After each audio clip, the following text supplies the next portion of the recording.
Ilang linggo na lang, pasukan na. Hanggang ngayon, di ko pa rin ma-imagine kung paano mag-aral sa new normal. Yun lang ba ang problema mo, JV? Huwag mangamba sa pagbukas eskwela. Sa DepEd ang kaligtasan mahalaga. Para sa amin muna ang kalusugan. Kasabay nito'y edukasyon ng kabataan. Di ba bawal po ang lumabas ng bahay, sir? Kasi may batas? Oo, kaya wala munang face-to-face. Sa bahay lang. Ha? Paano po? 3 paraan ang pagpipilian. Ang una dito ay distance learning. Modular o pwede rin ang online. Radio-based o TV-based. Tara na, ilabas ang galing. Sulong edukalidad, alternatibong paraan. Angkop sa mutsaring pagpipilian. Sulong ang kaalaman, ituloy ang laban. Para sa bata at para sa bayan. Sulong edukalidad, alternatibong paraan. Angkop sa mutsaring pagpipilian. Isulong ang kaalaman, ituloy ang laban. Para sa bata at para sa bayan. Okay pala yan, sir. Because we care about your future, hindi lang yan ang learning modalities. Pangalawa ay ang blended learning. Pwedeng sabay, modular at online. Online, TV, radio-based, pwede rin kombohin. Ang ikatlo'y pwede rin. Ano tawag dito? Homeschooling. Sulong edukalidad, alternatibong paraan. Angkop sa mutsaring pagpipilian. Isulong ang kaalaman, ituloy ang laban. Para sa bata at para sa bayan. Sulong edukalidad, alternatibong paraan. Angkop sa mutsaring pagpipilian. Sulong ang kaalaman, ituloy ang laban. Para sa bata at para sa bayan. Because SDO Nueva Vizcaya De Luna, Present! Herrera, Present! Valera, Present! Handa ba tayo sa school year 2020? Present! Ngayong taon, ang edukasyon tuloy pa rin. Sa tulong ng DepEd, mga guro at mga magulang, ang handang isip, handa bukas. Tuloy-tuloy ang pag-aaral. May mga lessons para sa iba't ibang antas. Sa government TV, maging sa radyo. Mahalagang ligtas ang ating mga estudyante at guro. Kaya kahit nasa bahay, tuloy ang edukasyon. Kung tulong-tulong, may paraan, may aralan. Handang isip, handa bukas. Bisitahin ang DepEd Philippines sa Facebook at ang deped.gov.ph.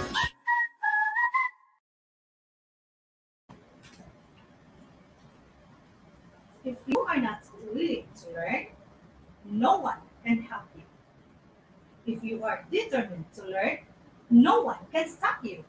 And so, nothing could stop the Buhangin district teachers in acquiring understanding and knowledge in this new normal learning management system. Today is August 7, 2020, and thanks God, it's Friday. And this is the last day of our Buhangin District Training on Learning Management System. Yes, we have finally arrived in our last day together in view of our worlds of new normal situations in our basic education. Before we formally start with our webinar, I would like to greet everyone a pleasant morning and welcome to our district webinar. I am Marife Luciano Maynabay, School Head of Lampalapidan Elementary School, and your moderator for today. And with my partner, my kumare, the training manager for this day, Ma'am Cora D. Caballes, the school principal of San Isidro Elementary School. Good morning, Ma'am Cora. Good morning, Ma'am Maripit. Co-District Co-Regional Director, Dr. Evelyn R. Pitalvero, CISO 4.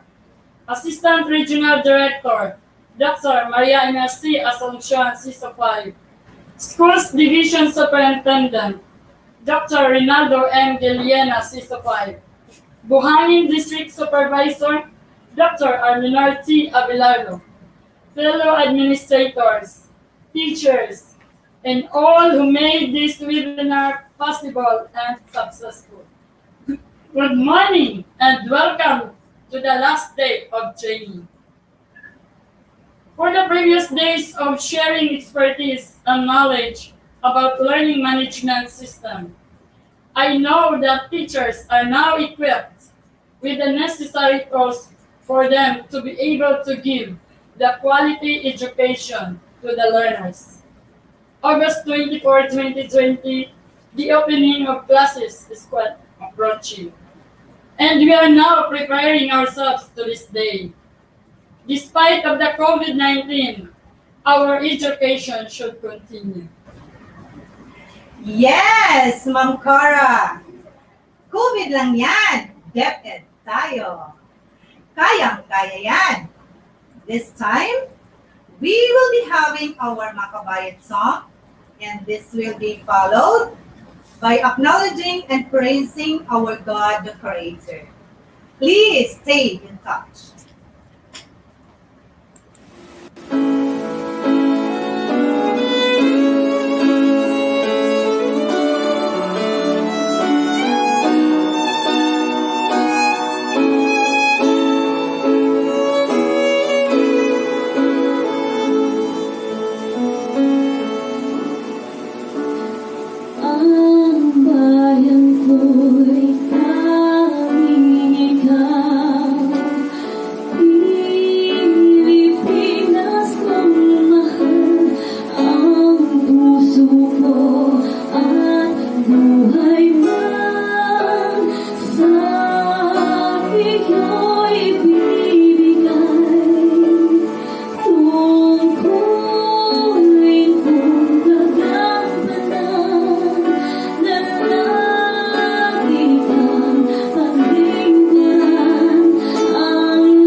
Tutlo gikan sa sulat sa Roma. Hinaot ang Diyos, maglaod, magpuno kaninyo sa tumang kalinaw. Kalinaw tungod sa inyong pagtuo, aron pinaagi sa gahom sa Espiritu Santo, magmadagaya ang kamo sa programa. Mag-ampun kita. Ganitong amahan, kami nagapasalamat kanino sa imong dakong hugma ka namin. Imong ipadala ang imong bukto na namin, aron sa pagluwas ka namin sa among mga kasalanan. Pasayloa kami, ugimo kami ngayon sa pagkamatay ni Imo Iso Kristo diha sa krus. Ginoo niini ikalimang adlaw sa among pagdistritong webinar. Kami nagadamog kani na imo kaming punuon sa kaala nga among balunod sa among matulungan. Isip pagpangandam sa bagong tuig na ligtungan. Luyo sa pandemyang dala sa COVID-19. Amahan, bisan pa man sa among kahingawa o kahadlok, dako ang among pagsalig sa imong mga pulong. Ipadala nga rin kanamo ang imong balaang espiritu. Aron maoy mo biya kanamo, kung dilit kami kawanhan sa paglakad. Kini among ginapangayo sa ngalan ni Jesucristo, among Ginoo ug manluluwas. Amen. De Luna, Present! Herrera, Present! Valera, Present! Handa ba tayo sa school year 2020? Present! Ngayong taon, ang edukasyon tuloy pa rin. Sa tulong ng DepEd, mga guro at mga magulang, ang handang isip, handa bukas. Tuloy-tuloy ang pag-aaral. May mga lessons para sa iba't ibang antas. Sa government TV, maging sa radyo. Mahalagang ligtas ang ating mga estudyante at guro. Kaya kahit nasa bahay, tuloy ang edukasyon. Kung tulong-tulong, may paraan, may aralan. Handang isip, handa bukas. Bisitahin ang DepEd Philippines sa Facebook at ang deped.gov.ph.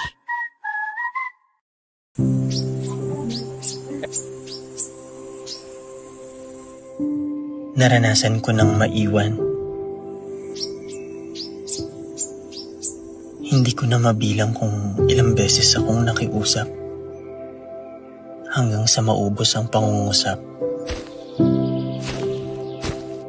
Naisip ko na ring sumuko dahil sa sunod-sunod na bagyo. Parang walang katapusan itong kalbaryo. Saan nga ba ako patungo? Saan ba ang dulo nito? Sa paglalakbay, muntik na akong huminto. Pero sinalubong mo ko.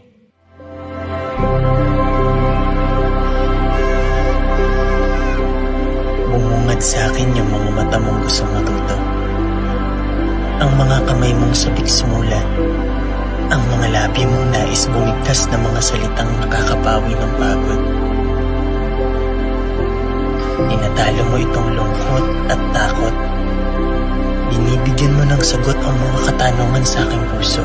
Masampat, abi-abi, mga anak. Masampat pala, biyay-biyay mo. Nasa dami ng alinlangan ko't tanong sa mundo, ito ang nag-iisang sigurado. Mahal ko ang pagtuturo. Ito ang nagbibigay buhay sa aking pagkatao. At ang mga pangarap nila,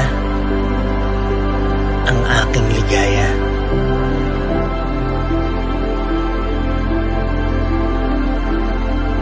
Minsan na rin akong naiwan. Saan?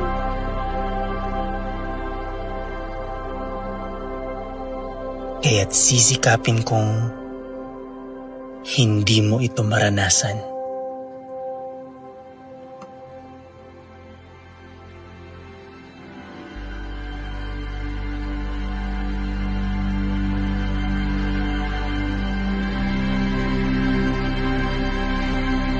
De Luna, Present! Herrera, Present! Valera, Present!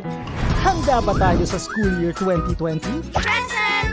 Ngayong taon, ang edukasyon tuloy pa rin.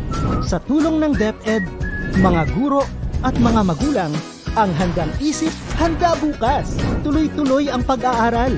May mga lessons para sa iba't ibang antas. Sa government TV, maging sa radyo. mahalagang ligtas ang ating mga estudyante at guro. Kaya kahit nasa bahay, tuloy ang edukasyon. Kung tulong-tulong, may paraan, may aralan. Handang isip, handa bukas. Bisitahin ang DepEd Philippines sa Facebook at ang deped.gov.ph.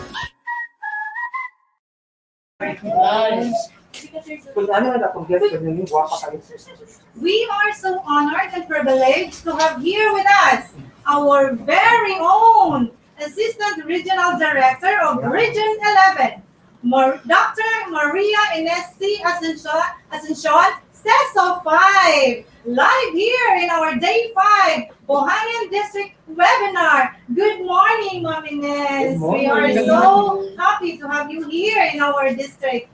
Thank you. We'll have a message, ma'am, for the teachers, for us here. We are live here in our webinar. A message, ma'am? Thank you.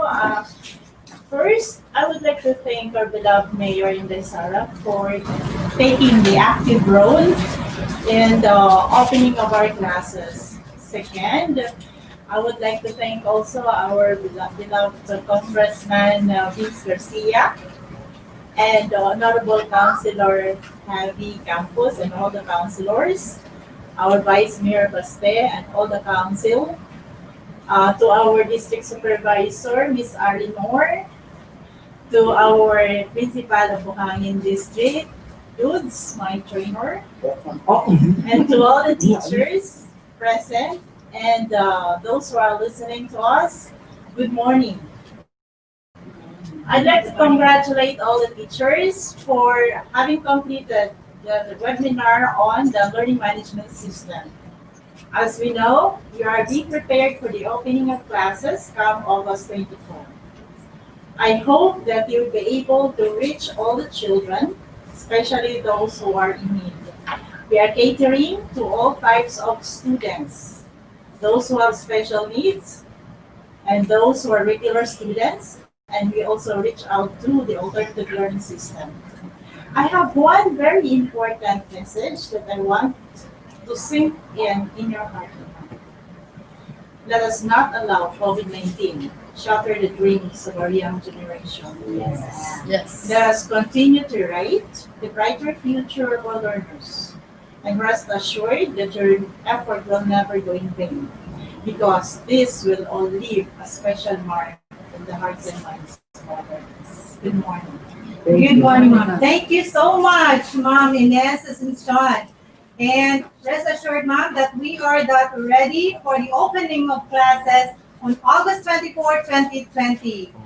Thank you so much, ma'am. And by this time, we will be energized.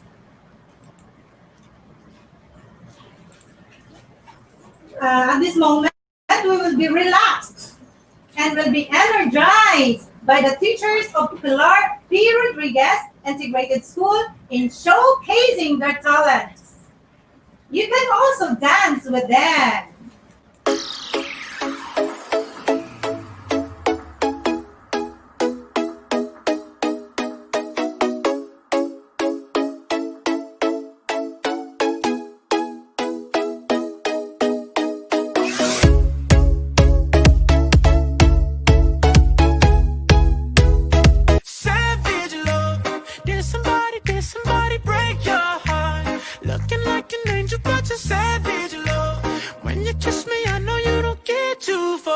But I still want that. You're savage love.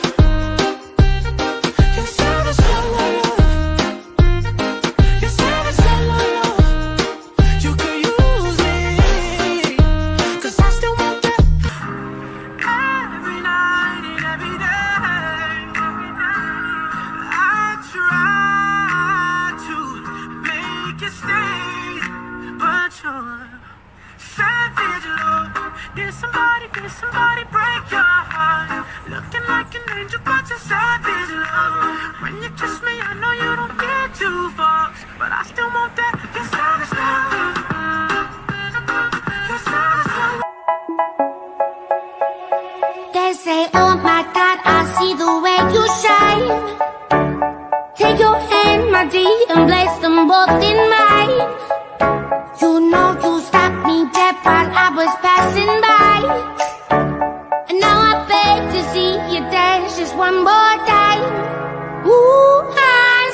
somebody to hear, somebody to know, somebody to have, somebody to hold. It's easy to say, but it's never.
Indeed, you were energized by the talented teachers of Pilar P. Rodriguez Integrated School.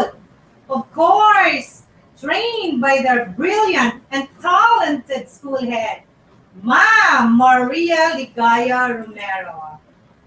Thank you so much, dancers. I would like to recognize the dancers of Pilar P. Rodriguez Integrated School. They are the elementary and secondary teachers, allied teachers, their PTA president, alumna, syempre, their brilliant school head, Ma'am Maria Ligaya Romero.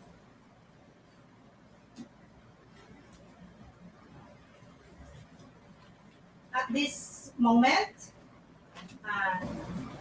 we will hear a learning insights from what has been transpired yesterday by Ma'am Zenea Z. Ginoo, a teacher 2 of San Isidro Elementary School. Take it away, Ma'am Zenea. To our District Supervisor, Dr. Arlene Norti Abilardo, principals from different schools of Buhangin District, fellow teachers, guests and friends, a pleasant good morning to everyone. I am Jenya Ginoo, a grade 1 teacher of San Isidro Elementary School. I am tasked to give an insight of what was being transpired during our session yesterday. It was indeed a meaningful and fruitful session since the topics being tackled were very suited to what is needed in every school during this time of pandemic. Simulation on modular distance learning covering the SPED program was presented in the morning by the following SPED teachers, namely Christine Angela B. Alfaro, Antoinette Berdera, Nympha I. Torifiel. They were able to present a realistic scenario on the actual teaching of SPED students, using varied strategies and techniques for them to better understand the lesson being presented. On the other hand, another simulation on modular distance learning for Alternative Learning System Department had also taken its part in delivering different ideas that will serve as a basis on how to cater students through the different modalities. The said simulation was conducted by Mr. Manuel Faustino R. Maquinano Jr., who is an ALS teacher. I truly believe that this will indeed be very useful for us in our journey as we adopt and embrace the so-called new normal. It is also rightful to say that we teachers should develop positivity and open-mindedness regarding this program and activities, being prepared for us because this will enable us to better prepare ourselves for whatever things that may come up in the next days, months, and even years. As educators, students, parents, and professionals, we're experiencing huge change and uncertainty at the moment. However, the importance of education remains consistent. Therefore, let us help one another for the benefit of our learners, the main essence of why we are called teachers. Thank you and God bless. Thank you so much, Ma'am Ginia Zidino, for your insightful words. All right, we have shoutouts from FB Live, from Cherry Aloro. Good morning from Comunal Elementary School. From Lelibet Plenos Francisco Pabello, good morning from Dumalas Elementary School. We have come from Winnie Flores David. Good morning from Chupilo F.V. Fernandez Elementary School. We also have Mary Jen Amper. Happy morning, everyone, from Cabantian Elementary School. We have Bianca Sabrina Aliawan. Guapaha Ma'am Cora G. Cabalistoy. Wow. Thank you. Tinood yun na, Ma'am Cora. From Daisy Bacayag, good morning, watching from St. Jude Elementary School. Daisy B. Sakanta. From Angel Grace Ramos, good morning sa tanan. From Buhangin Central, Amping Tanan, God bless. God bless you too. From Dells Point, good morning, watching from Comunal Elementary School. Dimples Tabata Show Me, Maayong Buntag, Buhangin District. Go, go, go, laban on day 5. Keep safe all po. Thank you, ma'am. Thank you, ma'am. And Charmaine Lara Balansag, good morning, watching from P.S. Corriedo Elementary School. And we have Cherian Toboran Campañero. Good morning po, watching from Comunal Elementary School. From Erna Dupitas, good morning, watching from Dumalas Elementary School. Marian Santander, good morning po, watching from Chupilo V. Fernandez Elementary School. Salviaron Kelio, good morning, everyone, watching from Banganga Elementary School. Maridona Joy Montejo, good morning to all, watching from Calyawa Elementary School. Yeah, nakaabot tayo ng Calyawa Elementary School. And this time, murag kailagid ko ani niya. Familiar kayo yahang pangalan. From Lampalapinan Elementary School, Leah M. Lusto. Walay dapig-dapig. Oh yes, ako ajud ni. Amo ajud ni. Good morning from Lampalapinan Elementary School. Good morning to Ma'am Leah. From Lucia Calianta, good morning, Buhangin El Central Elementary School, headed by our energetic principal, Sir Dude Jacinto, and to all the teachers and administrators of Buhangin District. Mabuhay! Mabuhay! Buhangin Yes. District. From our co-administrator, Ma'am Merlina Calo. Good morning, everyone. Watching from P.S. Carriedo Elementary School. Good morning, Good morning, Ma'am Ma'am Calo. Those were the shout-outs. And this time,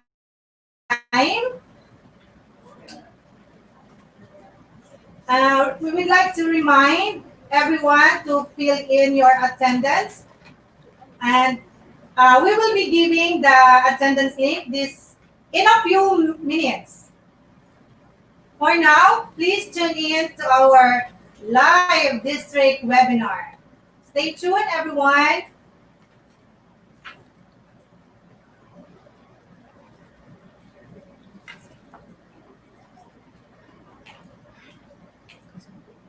Hello po sa San Isidro Elementary School, teachers of San Isidro Elementary School.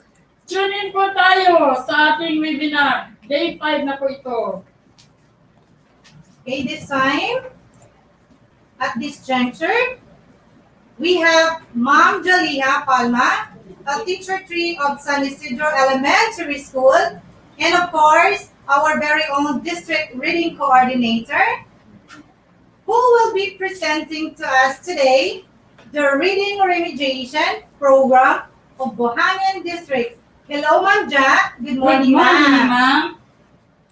De Luna, Present! Herrera, Present! Valera, Present! Handa ba tayo sa school year 2020? Present!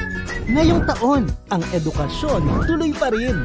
Sa tulong ng DepEd, mga guro at mga magulang, ang handang isip, handa bukas. Tuloy-tuloy ang pag-aaral. May mga lessons para sa iba't ibang antas. Sa government TV, maging sa radyo.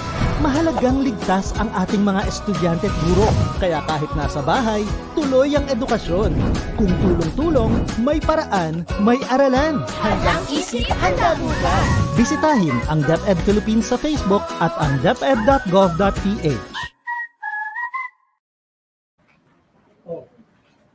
Hi, ma'am. Good morning. Good morning, Ma'am Ja. Good morning to our viewers from these 5 days district virtual training on our LMS. Assalamualaikum. Peace be upon you all. Okay. I am so honored to be part of this training. First, my courtesy to the two lovely hosts for this day.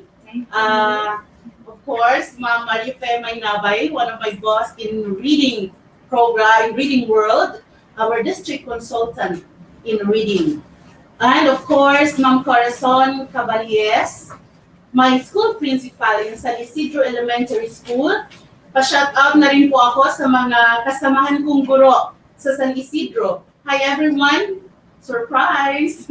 And to our district supervisor, Ma'am Alinor T. Abelardo, and to all school heads of Buhangin District, especially those school kids who are here today.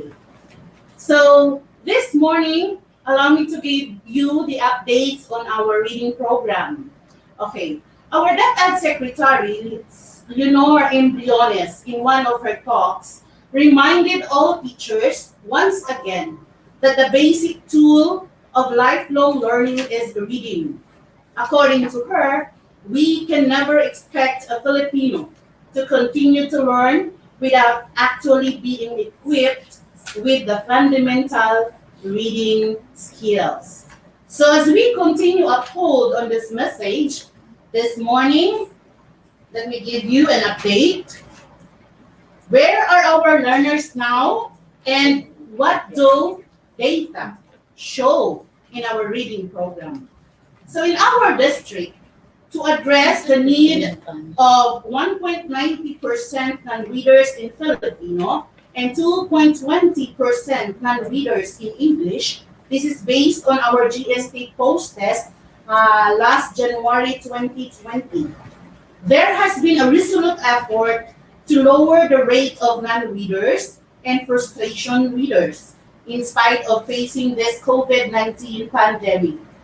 This should not be hindrance to help those struggling with readers. As mandated by the Division Memorandum 0000535, Series of 2020, the district reading coordinators, yours truly, and Ma'am Aubrey Dumong, our Filipino district coordinators in reading, created an action plan stipulating the objectives, the activities, and the strategies to our non-readers and frustration readers. So what is good in our district is that we already have the existing 8 weeks reading program. Yes, ma'am. The Dream Deep. Dream Deep. Yes. Our very own Dream Deep. Yes, this is one of our best practices po. In our district. Yes, the district enhancement and monitoring Buhangin intervention program. Yes. From this program and the action plan presented, the teachers now are guided to address the needs of struggling readers.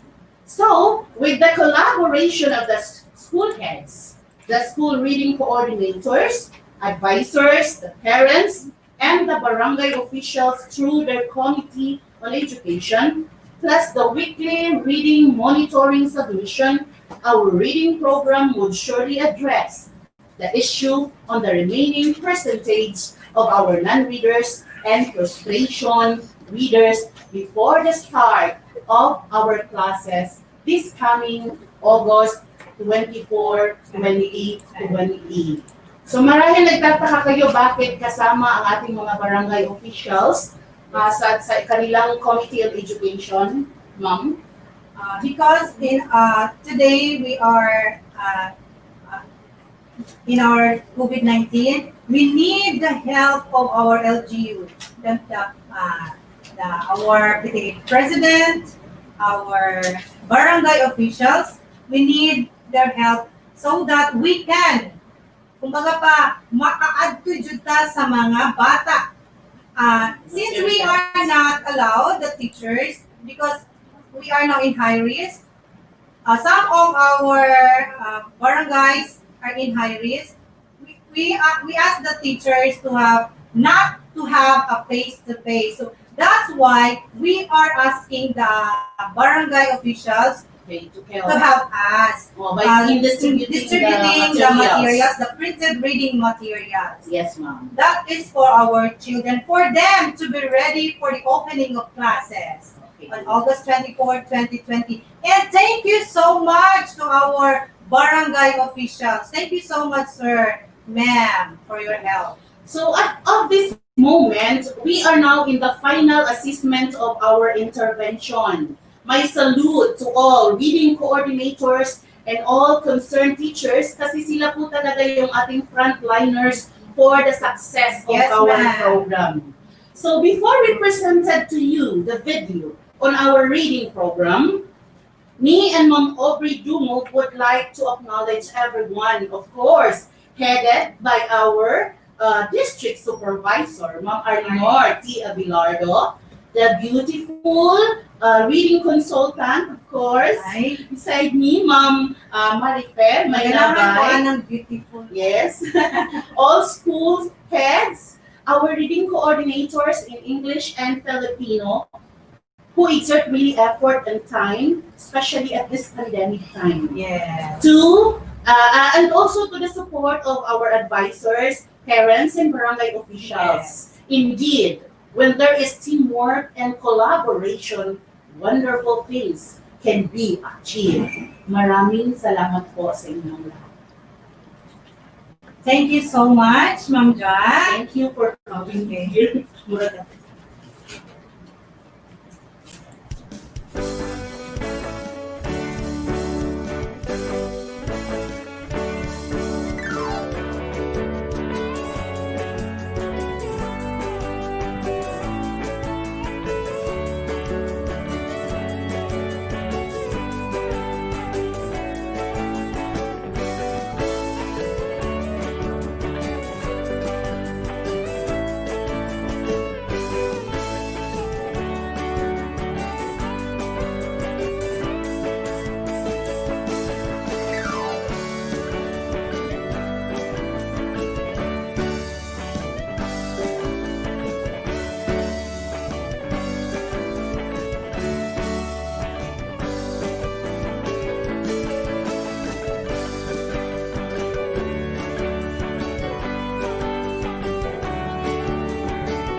Hat, mat.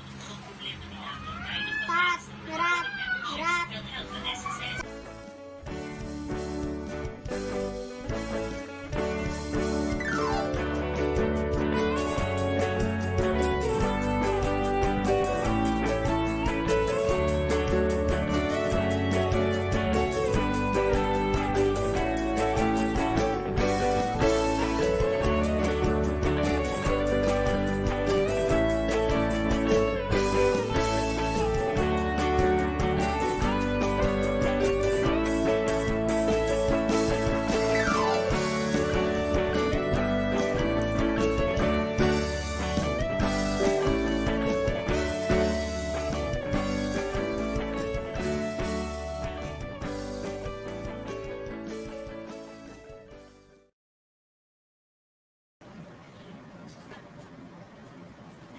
Spreading correct information and messages to help protect citizens from the COVID-19 is very important.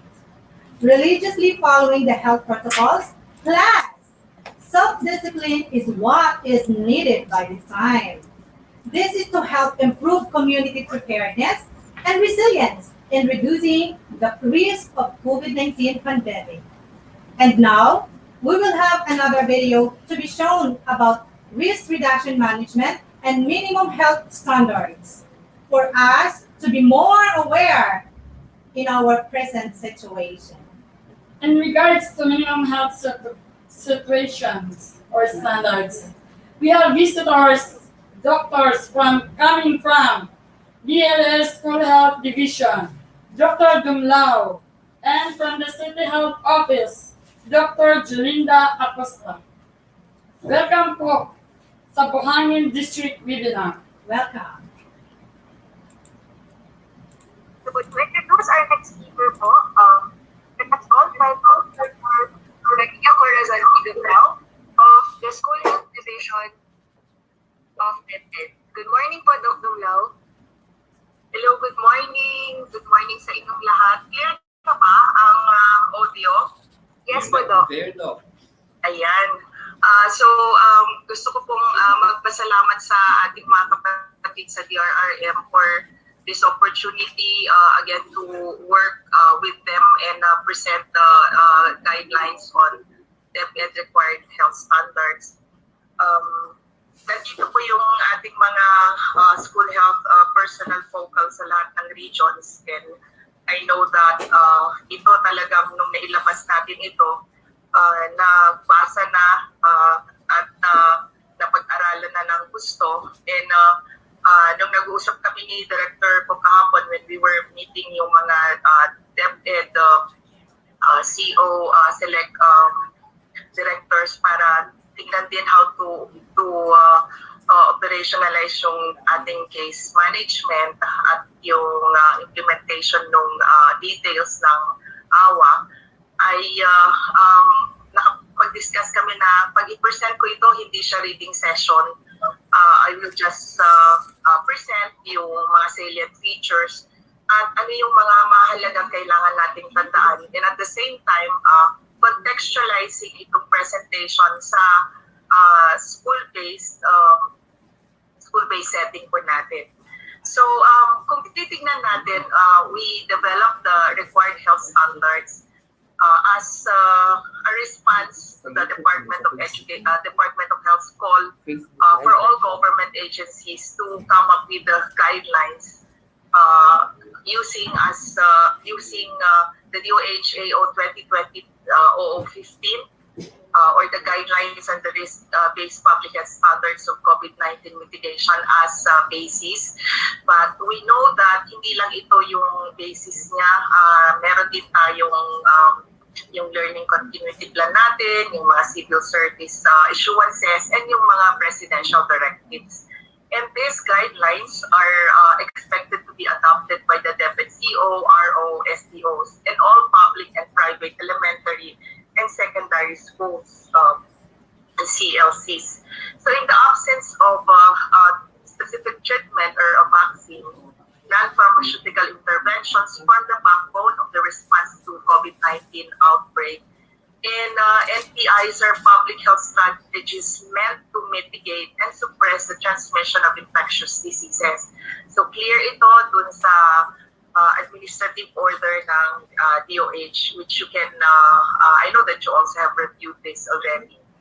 Now, ano yung required? Ano ba yung minimum? Tandaan po natin na when we say required or minimum, pwede siyang papunta doon sa enhanced or maximum. Kung gusto mo na dagdagan ito, ay pwede siyang dagdagan. Other measures may be instituted guided by the principles of the Department of Health AO as that I have mentioned. But the main principle is that kailangan meron siyang susunding mga principles. Shared accountability, for example. So lahat ng efforts natin shall espouse the government strategic directions of national government-enabled or yung mga local government-led and people-centered response to the COVID-19 health event. So kailangan, nasabi kanina ni Director ko, na yung isa sa bida ay dapat inform tayo sa mga pagbabago kasi kung ano man yung isinulat natin dito sa health standards, kailangan din na kung ito ay evidence-based, it will also affect the decision making. So pwedeng mabago yung ating mga decision. Napakaganda ng discussions kanina natin sa testing na hindi na ang evidence na may evidence na dapat hindi tayo talaga going into indiscriminate testing. And meron tayong sinusunod na mga priorities kung sakasakaling meron man tayo sa Department of Education. Ano yung mga priorities mo? Hindi yung mass testing ka lang. So meron din tayong mga guidelines ng testing. So we have the socio-economic equity and rights-based approach. Titignan din natin yung kapakanan ng mga vulnerable groups. So, kailangan natin silang bigyan ng additional social safety net protocols and protections. Policy design should always choose the least restrictive alternative that achieve its goals. Yung madali siyang maipatupad. In the event of any conflict of rules and guidelines, the interpretation shall ensure the protection of human rights. As such, syempre magiging babo pa rin yung safety, needs, and well-being of the individual, and this shall prevail. So, nakalagay dun sa guidelines natin kung ano yung role ng iba-ibang offices. Hindi rin po ito in isolation with the structure and functions ng Department of Education. So, sa CEO, region, division, and school level, nako-contextualize pa rin yung ating mga gagawin. Now, let's look at yung required health standards framework. So, mahalaga na maintindihan natin ano ba yung objectives ng yung for COVID-19 mitigation objectives. So, kanina na-discuss na rin yung tungkol sa paano mo increase yung physical and mental resilience natin, reducing transmission, reduce contact, reduce duration of infection. And when we will be discussing itong apat na ito, kailangan natin siyang na-translate sa Department of Education into specific measures or interventions for schools and offices. Let's just have a quick examples ng increasing yung physical and mental resilience. Diba ang pinag-uusapan natin yung mga kailangan na support natin sa mga learners. Like yung support natin for feeding program, yung kanilang health assessment, health interventions, yung support natin for health advocacy, yung mental health and psychosocial support na hinahandle ng ating DRR. So nagkaroon na tayo ng separate webinar for this, so we won't discuss this in details. Meron din tayong mga objectives to reduce yung ating transmission. So if you reduce transmission, syempre nandito dyan yung mga information education campaign ng proper hand washing, yung respiratory etiquette, yung paghiwalay natin sa mga symptomatic individuals. So kung titingnan natin, nandito yung mga minention kanina ni Dr. Ho na mga behavioral behavioral interventions natin. So, kung i-connect natin dito sa programa, yung washing schools natin, yung ating preventive alert system, nakaka-enhance dito sa objective ng reducing transmission, at saka yung pangatlo, yung reduce contact. So kung reduce contact, syempre kasama na rin naman yung strict physical distancing, at least 1 meter apart in all common areas. At least yun. So pwede 2 meters, 3 meters, but basta at least 1 meter apart. And then yung restrictions natin ng travel, at saka yung mga yung restrictions natin for physical gatherings and other activities na kinakailangan nating i-monitor din at i-restrict. So, pumapasok dito yung mga online platforms natin for meetings, training, and conferences, and this should be maximized to reduce contact. We also have the reduction ng duration of infection. So, ano yung mga examples nito? Mga early detection and isolation of symptomatic individuals. So, kung titignan mo, meron kang gagawin sa school, meron kang gagawin sa CLCs and regions and division offices. Nandito rin yung preventive alert system natin, at saka yung establishment ng ating mga clinic. So, tignan natin sa guidelines. It's clear that offices shall ensure the establishment or setting up or refurbishment of their own clinics for health assessment, provision of appropriate interventions, pagbibigay ng first aid or treatment, and proper management of symptoms ng mga learners, teachers, and personnel natin, at saka sa visitors din. Clinic shall also ensure the provision of referral services. Alam niyo po, yung ating mga health personnel, nag-a-advocate na noon pa na kailangan yung mga schools meron siyang clinic or health corner. Pero pagdating ko kasi sa prioritization, lalo na sa mga areas, yung mga classroom areas, nagiging panghuli yung establishment ng clinic. Pero ngayon, sa mga nangyayari sa atin dito sa pandemic, talagang priority siyang i-set up. Kasi sino ba ang pwedeng mag-provide ng appropriate intervention kung wala man yung ating mga health personnel? We are now in the direction of training our clinic teachers para makapag-respond.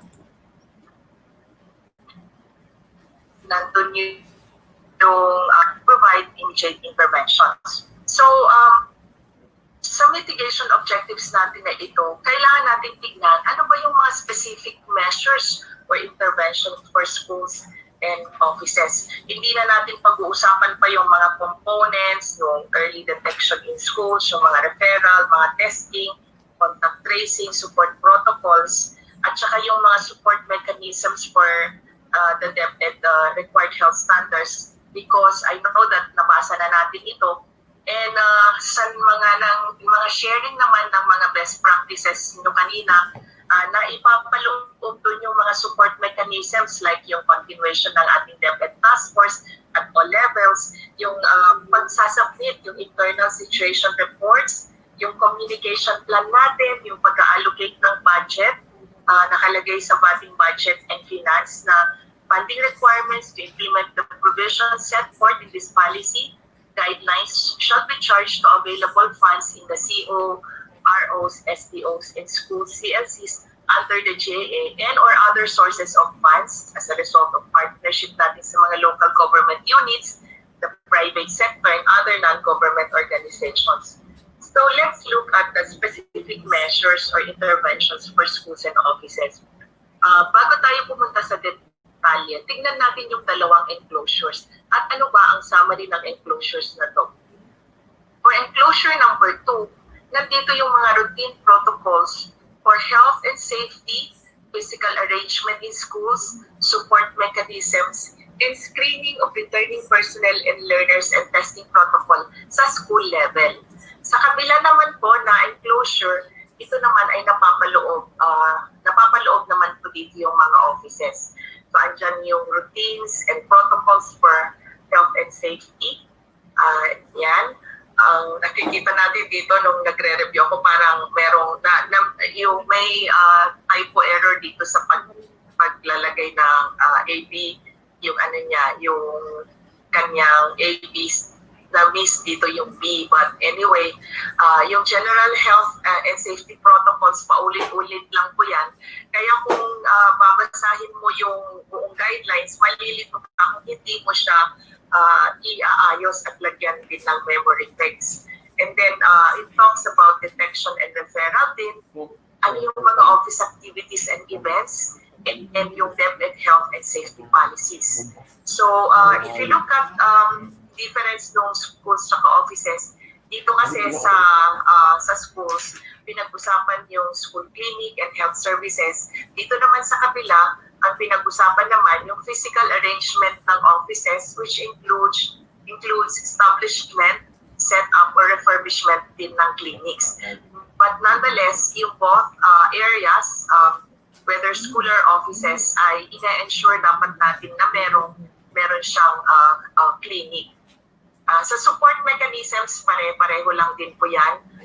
Iba lang yung target. Like kung sa mga bata, kailangan merong yung first few days ay merong psychosocial intervention or psychological first aid or mental health psychosocial support. Dito naman sa kabila, kailangan din na i-prepare natin din yung mga employees natin, or kung nakapasok na, then we can come up with physical and mental resilience module. We were using, meron na tayong nagagamit from our kapatid from the DRMM. And yung pang-apat, yung screening of returning personnel and testing protocol. So pag-uusapan din po natin yan. Note that to be followed in all basic education schools and community learning areas and DepEd offices, when and to extent that personal teachers, teaching personnel and learners will already be allowed to physically return to DepEd schools and our offices. So hindi tayo magtatalo doon na may mga provisions dito na applicable kapag nakapasok na sa offices or eskwelahan yung mga bata.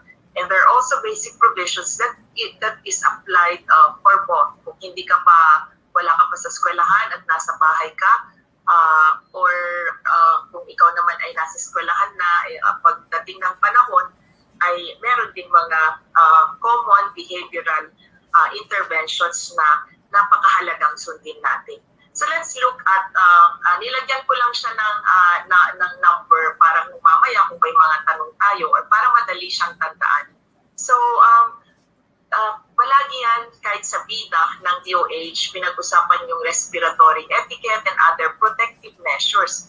So we need to practice physical distancing at least 1 meter apart at all times. Alam nyo, napakahalaga siguro na kapag nag-orient tayo, i-emphasize natin ano ba yung rationale kung bakit natin kailangang pagtuunan or i-advocate itong mga measures na ito. Kasi pwede nating, depende sa kung sinong target natin. Pag mga bata, pwede tayong gumawa ng mga information material na age appropriate para sa kanila. So, pwede nating sabihin kapag ikaw ay umubo, nag-sneeze, or nagsalita, merong mga spray, nakakapag-spray ng mga small liquid droplets from their nose or mouth which may contain the virus. So if you are too close, masyado kang malapit, you can breathe in the droplets, including the COVID-19 virus, if the person has the disease. Measure number 2, frequently clean hands by using alcohol-based hand drops, disinfectants, or by proper hand washing with soap and water. So a specific period, there should be a specific period allotted for learners for regular and thorough hand washing with soap and water. Ngayong nasa bahay sila, ina-advocate pa rin natin ito. So yung kanina, yung napag-usapan natin with our previous speaker, that meron na tayong mga standards na ganito, pero meron pa rin tayong tumataas pa rin natin ang mga cases. Ang pinakamaganda at na pwede nating gawin sa regions and the divisions and also in the schools is to monitor paano nga ba sila na-i-implement. Baka naman ini-implement ito pero wala naman silang mga sabon, wala naman silang mga hand washing facilities. So, pumapasok dito yung ating matagal ng programa na washing schools program. So, kung ano naman, walang gumagamit doon sa mga CR, baka naman kailangang lagyan ng mga signs na papunta doon sa yung na-mention kanina na natin with UNICEF. So, let's really emphasize itong measure na to because washing your hands with soap and water or using alcohol-based hand rub kills viruses that may be on your heads. Number 3, when sneezing, coughing, proper distance must be maintained. Use tissue or inner portion of elbow to cover nose and mouth and do not cover the mouth with the hand. So dito, titignan mo kung oo nga, ini-implement namin itong measure na to pero wala namang tissue na available, wala namang mga trash bins, baka ito yung kulang. For the rationale, droplets, we know that droplets spread the virus. By following good respiratory hygiene, you protect the people around you from viruses such as cold, flu, and COVID-19. Measure number 4, observe proper use of face masks at all times. Both nose and mouth must be covered. Kasama rin ito sa PIDA. And surgical mask, dito natin i-emphasize, ano ba yung mga iba't ibang klase ng mask? Yung surgical mask, ginagamit natin yan for symptomatic individuals and healthcare providers. But we can use cloth washable face mask, mga ear loop mask, indigenous, reusable, do-it-yourself mask or face shield, handkerchief, or such other protective equipment or any combination for those with no symptoms. Pero ang napaka-importante dito, gusto nating ma-avoid yung droplet spread ng virus, so we have to wear a mask to avoid infecting others. So siguro sa mga bata, importante rin na i-emphasize natin, ito hindi lang protektahan ng sarili mo, kailangan mo rin itong gamitin para ma-protektahan din yung ibang tao. Number 5, practice proper disposal of tissue and mask after use. So droplets spread by virus, and by following good respiratory hygiene, you protect the people around you from viruses such as cold, flu, and COVID-19. Measure number 6, kailangan nating mag-provide and reiterate relevant information on respiratory etiquette and other protective measures that shall be observed in the school or the workplace. So kasama na rin dito yung nasa PIDA ng DOH na kailangan nating mag-provide ng right information. Yung mga fake news, kailangan natin magbigay din ng mga information para inform yung ating mga estudyante and other target employees. Orientation on the first day of reporting to school. Use available platforms prior to reporting to work, email, SMS, telephone for the workplace. Measure number 7, ensure access. Hindi namin sinabi dito provide. Kung titignan nyo ang pagka-operation na ensure access to the following. Kasi hindi naman DepEd lang pwedeng magbigay nito, pwede rin partners. Pero ang maganda po dito ay na-commit natin through the school dental healthcare program ng pag-provide ng toothbrush and toothpaste sa lahat ng ating kinder to grade 6 learners at saka yung pagbibigay ng sabon. Siyempre, kung ito ay starter dose, yung ating mga parents din ay kinakailangan din pagbigay ng kanilang commitment sa ating mga bata. So yung mga kailangang i-ensure na nandun, gusto natin na magkaroon na mag-face mask, so at least makapag-ensure na merong available mga PPEs. Number 8, ensure availability ng mga sabon, hand sanitizers, alcohol-based solution, other disinfectants in the restrooms, entrances, by doing routine monitoring and replenishment if needed. So if nasa division ka man, region, or sa CO, yung in charge ng pag-provide ng mga supplies, kailangan tinitignan niya ano ba yung pangangailangan ng bawat opisina. Kung ang face mask pa ay ideally every 4 hours at 8 oras ka dito sa opisina, ilan ang nagre-report now that 50%, maximum of 50% ang pumapasok, ilan ang kukumputin mo para makapag-provide ng mga supplies na yan. Measure number 9, ensure routine cleaning, disinfection of frequently touched surfaces and objects. So, sino yung naglilinis sa ating mga offices? Kailangan matrain siya kung paano mag-disinfect, ano yung mga solutions na gagamitin, ano yung mga, paano i-replace, yung mga solutions sa foot baths, ilan ang foot baths na kakailanganin, saan siya anong strategic location siya nandoon. More intensive cleaning and disinfection shall be done on weekends kasi walang mga tao. And for schools, preferably before the start of scheduled physical classes, once in the morning and once in the afternoon. So, nakikita natin dito, kapag in-implement natin yung standards, kailangan na nakukuha rin natin yung support ng ating mga tagalinis, yung ating mga utility workers. Kasi at the end of the day, meron din silang role na gagawin dito sa ating mga safety protocols. Measure number 10, subject everyone to temperature checks using a thermal scanner prior to entering.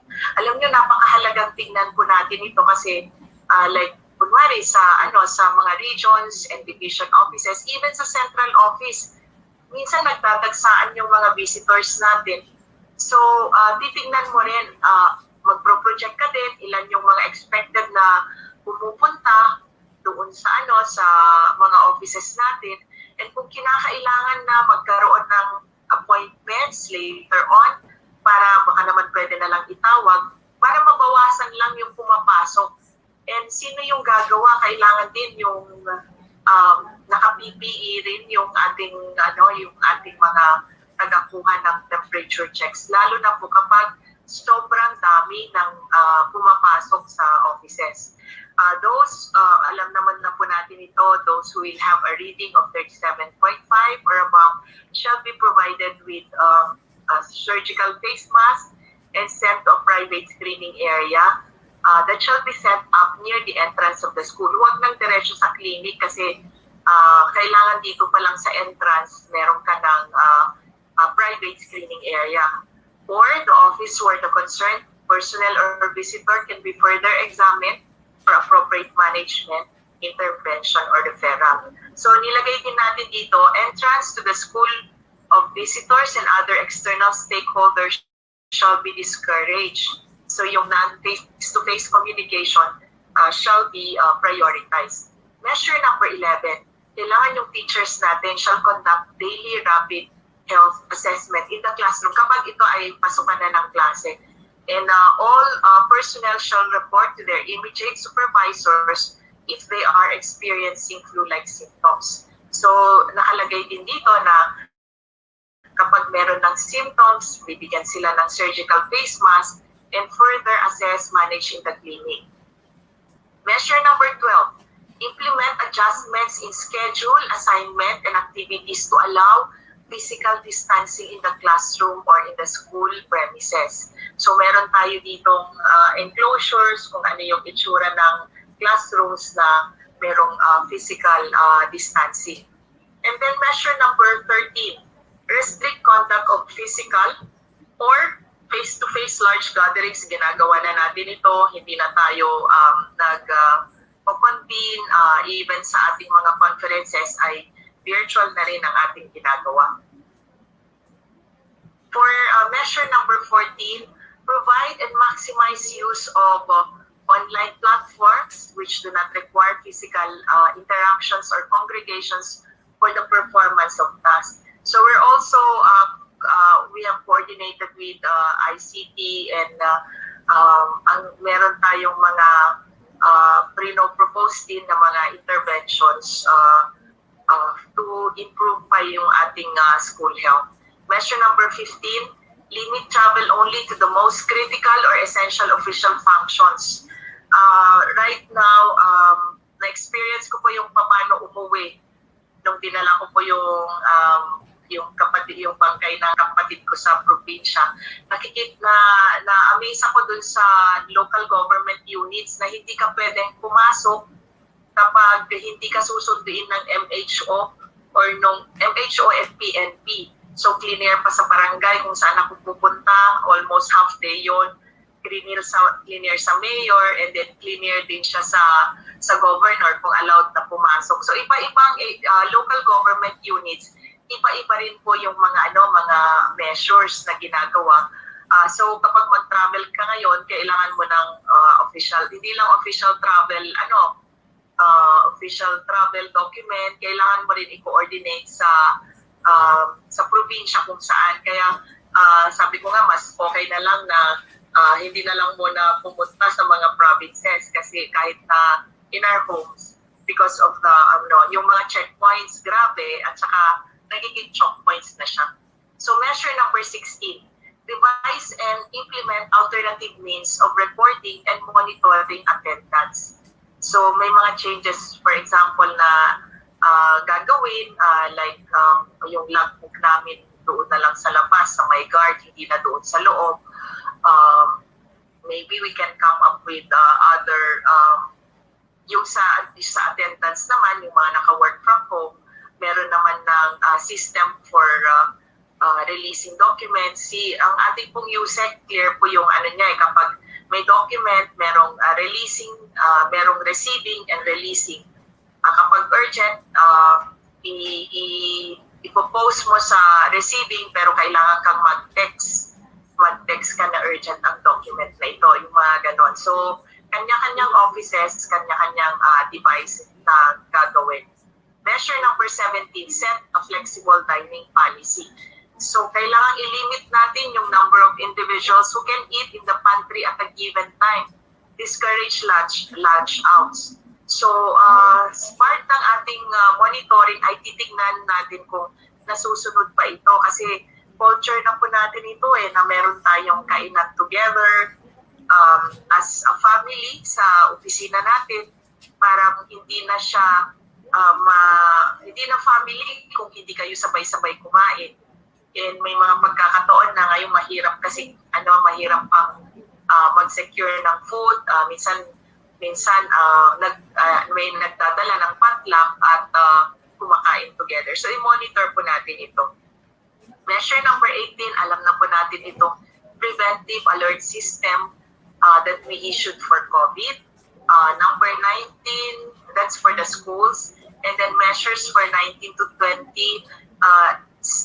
strengthen implementation of the FTC memo number 25, minimum standards and social distancing, and develop contingency and response plan for COVID-19. So dito naman sa ating workplaces, nag-issue na po tayo ng mga memo from the DTFC to implement at all levels. Measure number 21, strengthen implementation of DO number 10, series of 2016, policy and guidelines and comprehensive means program.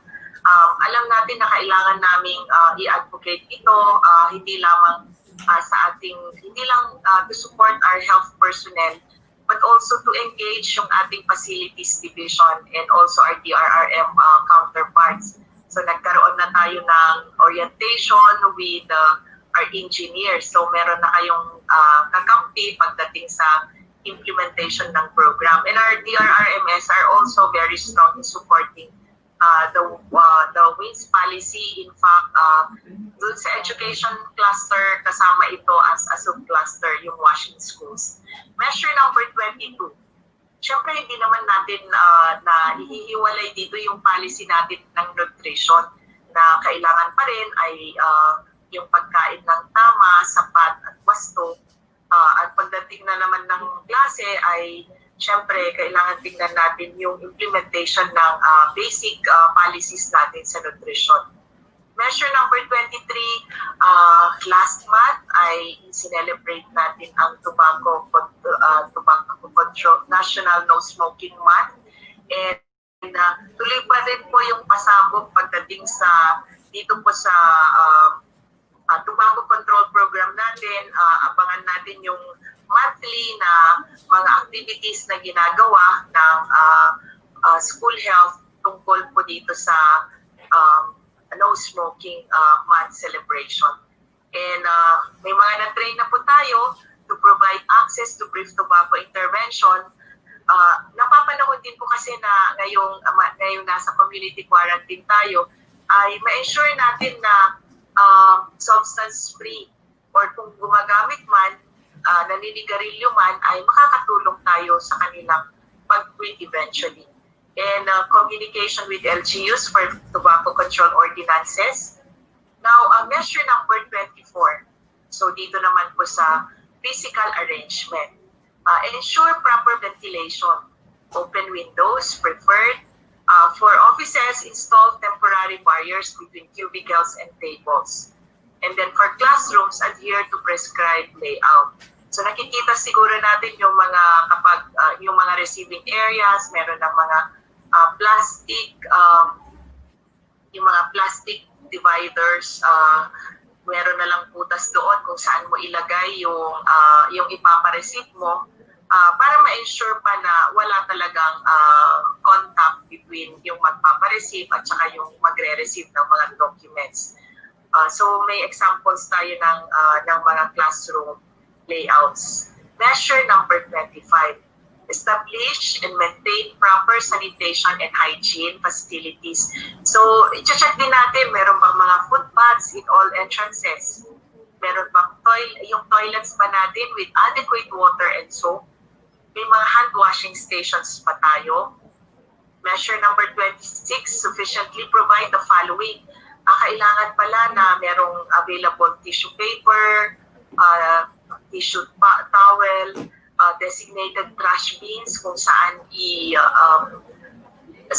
itatapon, adequate water and soap, and hand sanitizers. So kasama na naman ito sa ating i-reiterate lang niya yung provisions for para doon sa proper yung cough etiquette and nakaka-relate din siya sa ating wings.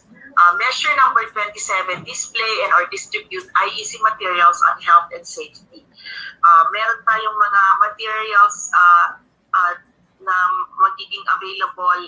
It went through already the review ng SHD and yung ating PAS, DRR para magamit as standard materials at the school level. Measure number 28, create and operate a common area for accommodating visitors and clients, as well as designated areas for high-risk groups with appropriate prevention measures. So kunwari hindi maiwasan na pumunta yung isang buntis na magulang sa eskwelahan, saan natin sila ilalagay? Kapag may mga bisita, dapat hindi na siya humahalo doon sa mga opisina or hindi siya nakahalo doon sa clinic. Meron talagang common areas kung saan sila i-accommodate.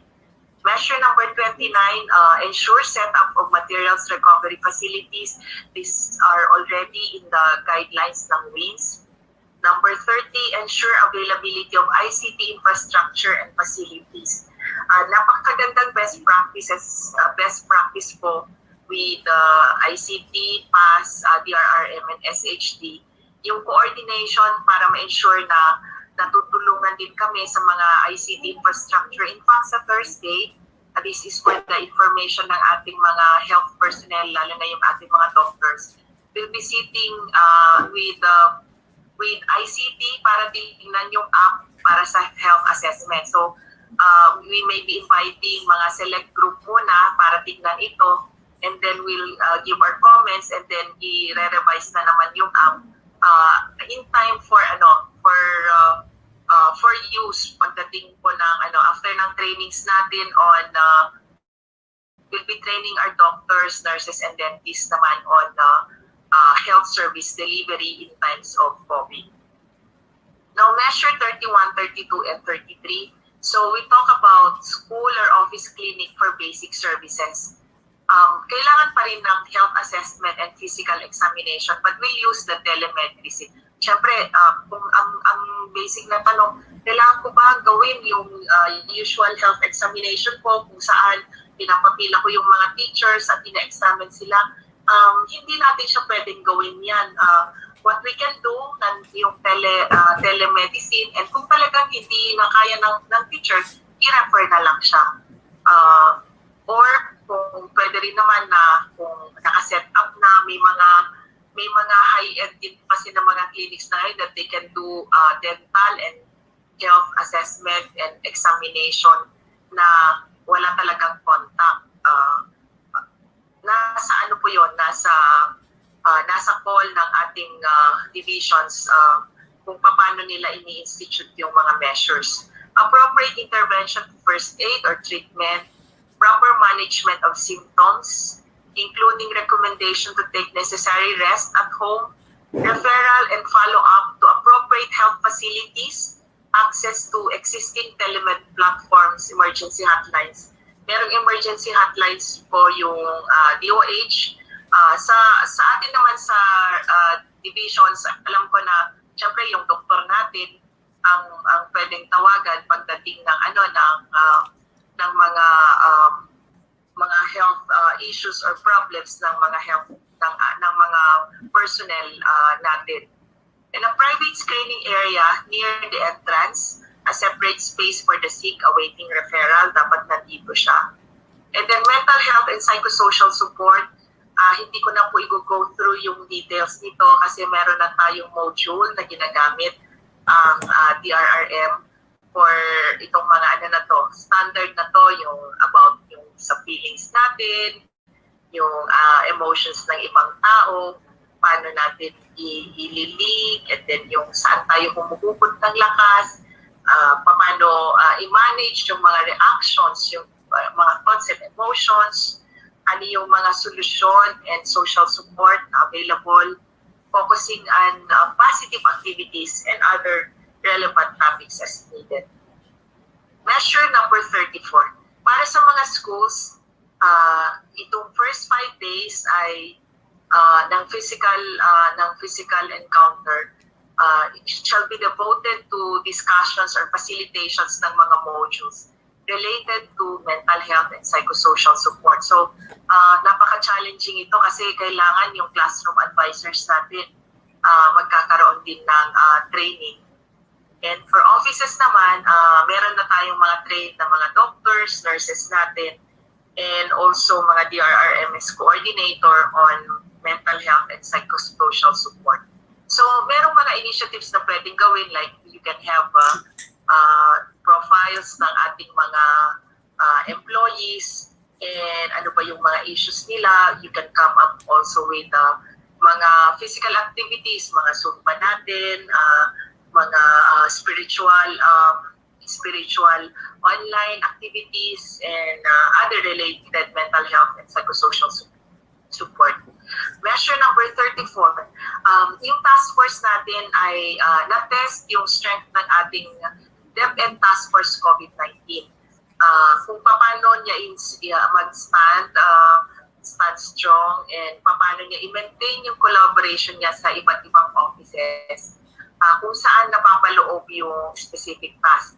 Like alam natin sa BHROD, nandun yung sa personnel, yung sa curriculum, andun yung ating mga bata, BLR, yung ating mga materials, yung sa NIAP natin, mga trainings, yung sa YFT para sa ating mga provision of support and utilization ng ating mga youth clubs.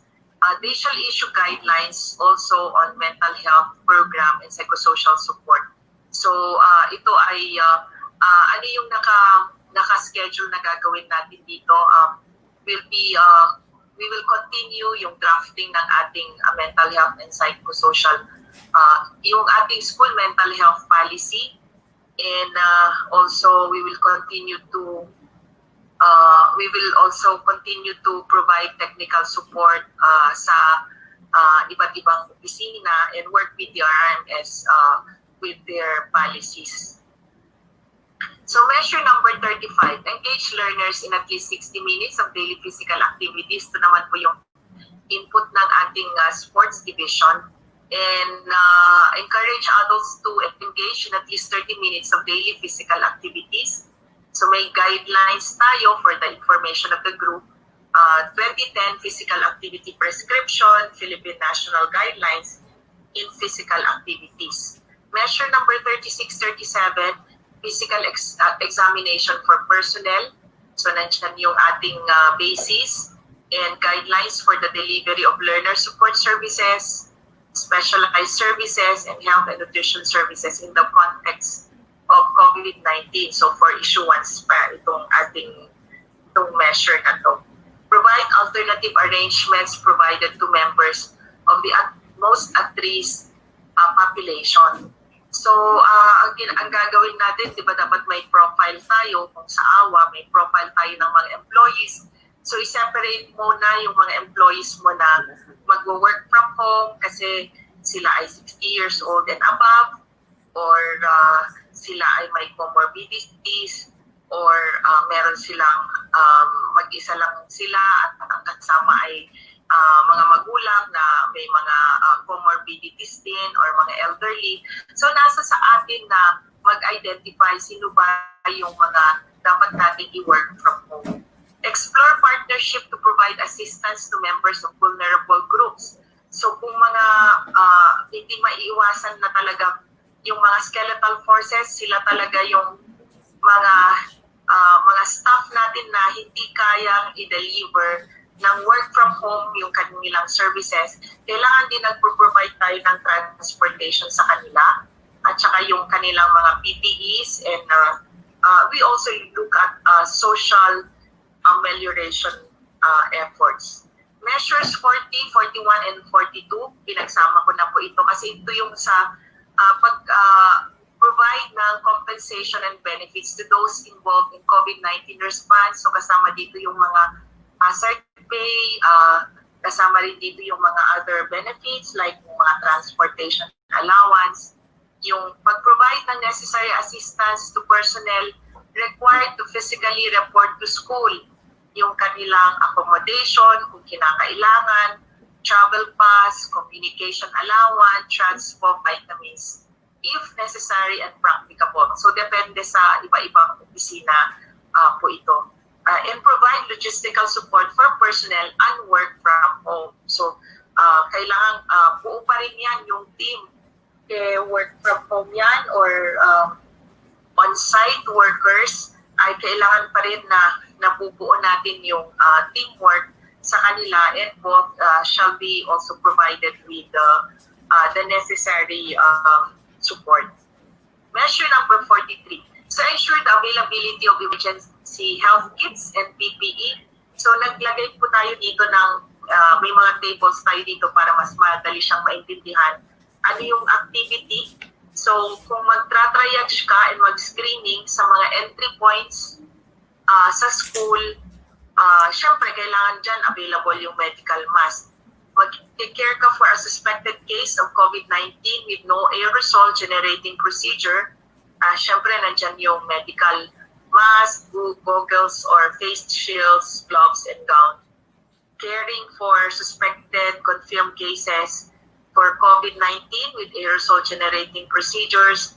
So goggles natin or face shield, respirator, yung N95, gloves, and gown. Pagdating naman sa technical specifications, ito ay kinuha lang din natin sa DOH kapag mag-procure, ay ito yung mga technical specifications. Measure number 44. Observe the proper protocol on screening returning personnel and learners. So, ito ay nakapaloob naman ang details dito dun sa alternative work arrangements. At meron din tayo actually sa page 24, yung screening of returning personnel and learners and testing personnel. So measure number 45, observe the DepEd testing protocol. We won't talk about the details. Ang gusto ko lang i-highlight dito sa proper protocol and screening returning personnel and learners, napakaganda yung mga tanong at mga discussions kanina kasi we still follow the guidelines, di ba, yung indiscriminate testing, hindi dahil may pera ka, gusto mong i-test lahat-lahat, ay pwede na. Meron pa rin tayong mga guidelines na sinusunod, and if you look at yung guidelines natin ng testing, meron siyang priorities eh.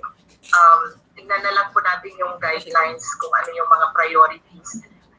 Pero hindi tayo, yung na-mention kanina ni Dr. Ho, yung sa testing, yung mga enhanced guidelines ng expanded guidelines for testing, kasama kasi doon yung mga asymptomatic and as one of the priorities, pero least priority siya, and we're waiting for the yung ilalabas na memo para ma-consider ito na doon sa sa reimbursement sa PhilHealth. So we will wait for that. But nonetheless, we have clear guidelines dito on prioritization sa testing. Measure number 45, yung observed DepEd testing protocol. Ina-highlight ko pa din, inuulit ko lang na sa context din natin sa DepEd, pwede kang magkaroon, nag-test ka man ngayon, pero yung behavior mo naman, kung saan ka na naman ulit lumala, ay hindi ka rin na-ensure. So, hindi nakahiwalay itong testing protocol with the measures, lahat ng measures na pinag-usapan natin. Kailangan pa rin natin yung behavior change communication, kailangan pa rin natin mag-adhere doon sa bida, yung 4 na bida, yung mataas po kasi ang evidence base na ito ay nakaka-mitigate around 85%. So, nandyan po yung uulitin natin ulit, physical distancing, yung wearing of face mask, saka yung mga health hygiene natin, and proper information dissemination tungkol sa COVID-19. So again, nagpapasalamat po ako, and we can come up with recommendations, ano yung mga pangangailangan ng ating health personnel right now that we already have the standards. Anong capacity building ang sa tingin nyo ay pwede nating gawin? Nakikinig ako kanina, like maybe we can come up with a tie-up with the DOH on yung sa contact tracing kasi, although nasa LGU yun, we can assist yung ating mga health, yung ating mga doctors natin, they can assist dun sa contact tracing. So that's one thing that we will be scheduling, yung trainings on how to assist doon sa contact tracing. Also, training ng ating mga clinic teachers, we will also be doing that. And yung trainings natin related sa school dental healthcare program and orientations related naman sa ilalabas na guidelines on school-based feeding program. So, we will appreciate yung mga possible inputs po ninyo sa mga pangangailangan nyo sa field. Maraming salamat po. Okay. The most common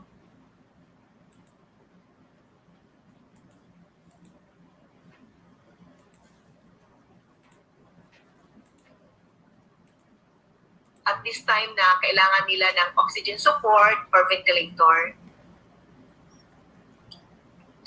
Now, let's talk about incubation period. So, what is this period? This is the time from when someone is infected until the symptoms develop. So, when the virus gets into the body, up to the time na mag-develop po kayo or mag-manifest na po kayo ng signs and symptoms. Like, for example, here, the incubation period of SARS-CoV-2 ranges from 2 to 14 days. For 5% of cases will have 2 days incubation period, which means that once the virus infects them or gets into their body, after 2 days po, magde-develop na po sila ng symptoms, 5% of cases. But 50% of cases, ito po, 50% of cases will have an incubation period of 5 days. 5 days lang po. And 95% of cases will have the incubation period of 14 days. Kaya po, the incubation period may be as short as 2 days from the time that you are infected to 14 days. 50% of people will become ill by 5 days after they are infected. So, how about the infectious period? The infectious period is the time during which someone infected with SARS-CoV-2 can transmit the virus to other people. Itong time na ito na makahawa po sila, kung sa Bisaya pa, kung mali siya ang panahon nga pwede na sila manakod sa laing tao. So the incubation period is the time when the virus gets into the body and then develops symptoms after that. But the infectious period is the time na nandiyan na yung virus and manakod na sila. No? So, for people with COVID-19, the infectious period will start 2 days before the start of signs and symptoms of disease. So this means na kahit wala pa po silang sintomas, pwede na sila magtakod 2 days before. And the end of the infectious period is defined as when it is at least 10 days after the onset of illness. So, dili ka na manakod 10 days after the onset. So, let's say if you have the sign and symptoms of COVID on July 1, so starting July 1 up to 10, pwede ka na dili, on the 10th day or on the 11th day, pwede ka na dili manakod as long as meron pa ito, as long as wala na po kayong simptomas or yung symptoms nyo are improving and there has been no fever within the past 3 days. Kasi po, kung 10 days from the start of illness, meron pa kayong fever, hindi pa rin nag-i-improve yung symptoms nyo, most likely, naman ako pag-ipuan na.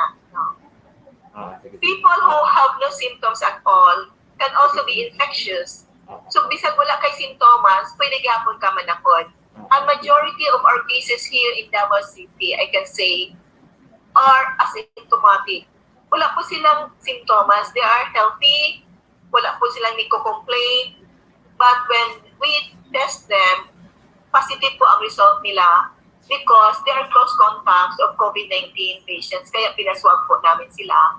But there are also passengers sa plane, we call them LSI, na wala po silang simptomas. And then pagdating sa Davao, pinaswab po namin, positive po sila. So, for these people who are asymptomatic, katong mga tao nga walay simptomas, the infectious period is more difficult to define. So, hindi po namin malaman kailan sila po maka-infect kasi wala po silang simptomas. What is clear lang is 2 days prior to onset of illness, doon mag-start na makahawa sila. But for asymptomatic patients, hindi po natin ma-determine. So, let's go now to the timeline of infection. Ito yung infectious period. Let's say that the virus gets into the body on day 0. And let's say that the incubation period of this person is only 5 days. Sa tupa, on the 5th day, mag-develop na siya ng signs and symptoms.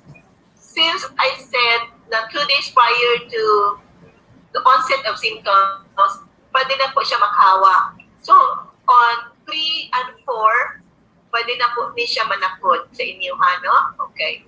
Let's say now that the incubation period of the certain person is 14 days. So, on the 14th day from exposure or when the virus gets into the body, 2 days prior to 14, pwede na po siya makahawa. So, 12 and 13, pwede na po siya makahawa. And if it is only mild illness, then on the 10th day, pag wala na po siyang lagnat for 3 days, and the symptoms are improving, pwede na po siya hindi makahawa on the 10th day. So, how about the most infectious period ng isang tao? the most infectious period is at day 1 of symptoms. So kung ngayon ka, nag-start talaga yung symptoms mo, nag-fever ka, or you have only sore throat, or you only have cough on the first day, pinaka-most infectious period po ito. Although, you can still infect others 2 days prior to onset of symptoms. So as with time, ang contagion po lessens. So kaya po kung COVID-19 po kayo, na-diagnose po kayo on 14th, say July 14, and then you are admitted at SPMC or any isolation facility, you have to be reswabbed before you will be discharged. So, for example, mild symptoms or asymptomatic kayo, then pinaswab po kayo after 7 days or after 5 days, then magne-negative po ang result nila because the contagion lessens with time. So let's go now to the risk factors. So what are the risk factors for COVID-19? So older age, so katong mga matatanda, yung mga senior citizen na, and obese people are having risk factors as compared to those younger ones and to those non-obese. So some people are more likely to have severe disease if they get infected, especially the senior citizens, no? Katong mga tigulang na, or the elderlies, no? Katong more than 65 years old, the mga 80s, 70s, they have the increasing risk of having a severe type of illness and obesity po. Some young healthy people become severely ill because they also have other comorbidities. And luckily, children are very unlikely to develop severe type of illness. The youngest that we have here was 6 days old baby, and actually the baby survived. You know? The other one was 26 days old post-delivery, bali 26 days old pa, and both the parents, the husband and wife, were all positive. Kahit na pinaripit po namin si baby na mag-swab, negative pa rin siya, even if the baby develops signs and symptoms, but still, the swab test of this baby was negative. But it doesn't mean also that if swab negative is 100% negative, we also encounter false negatives. Now, we will talk that later. So, other medical conditions which are considered risk factors, like diabetes, no? Kasi parang if you have one, immunocompromised po talaga kayo niyan. And we have hypertension, any kind of lung disease like asthma, COPD, heart disease, liver disease, and kidney disease. Kasi we have also patients who are on dialysis at nagka-COVID-19 at namatay. No? Kasi risk factor po ang pag meron ka pong renal problem. And also with those with having weakened immune system, like if you are cancer patients and you are on chemotherapy or on anti-cancer drugs, so talaga mag-weaken ang immune system mo. Kaya mataas po na ang risk factor po is mataas po para sa iyo, and the risk of dying is higher as compared to those without this condition. For HIV patient, as long as they are on medications and in good compliance, well, hindi po substantially mataas ang risk nila. Risk factors for death. So, how the disease can kill? If the lungs cannot recover, kasi magko-collapse po yan, patients cannot breathe on their own. That's why they need ventilators and they are placed in ICU, intensive care units po ng hospital. And lack of oxygen can damage the organs in the body, causing increased risk for heart attacks, kidney failure, strokes, and clotting disorders. So pag wala pong magandang oxygenation ang ating body, ang ating mga tissues, delikado po yun siya. kasi pwede po kayo mamatay, no? Of heart attacks kasi walang oxygen, kidney failure, strokes. And risk for death depends on access to care and general health. That's why, as you can hear sa news, na may mga hospitals na nakulangan na sila ng kanilang mga ICU beds, no? Dahil punong-puno na po sila.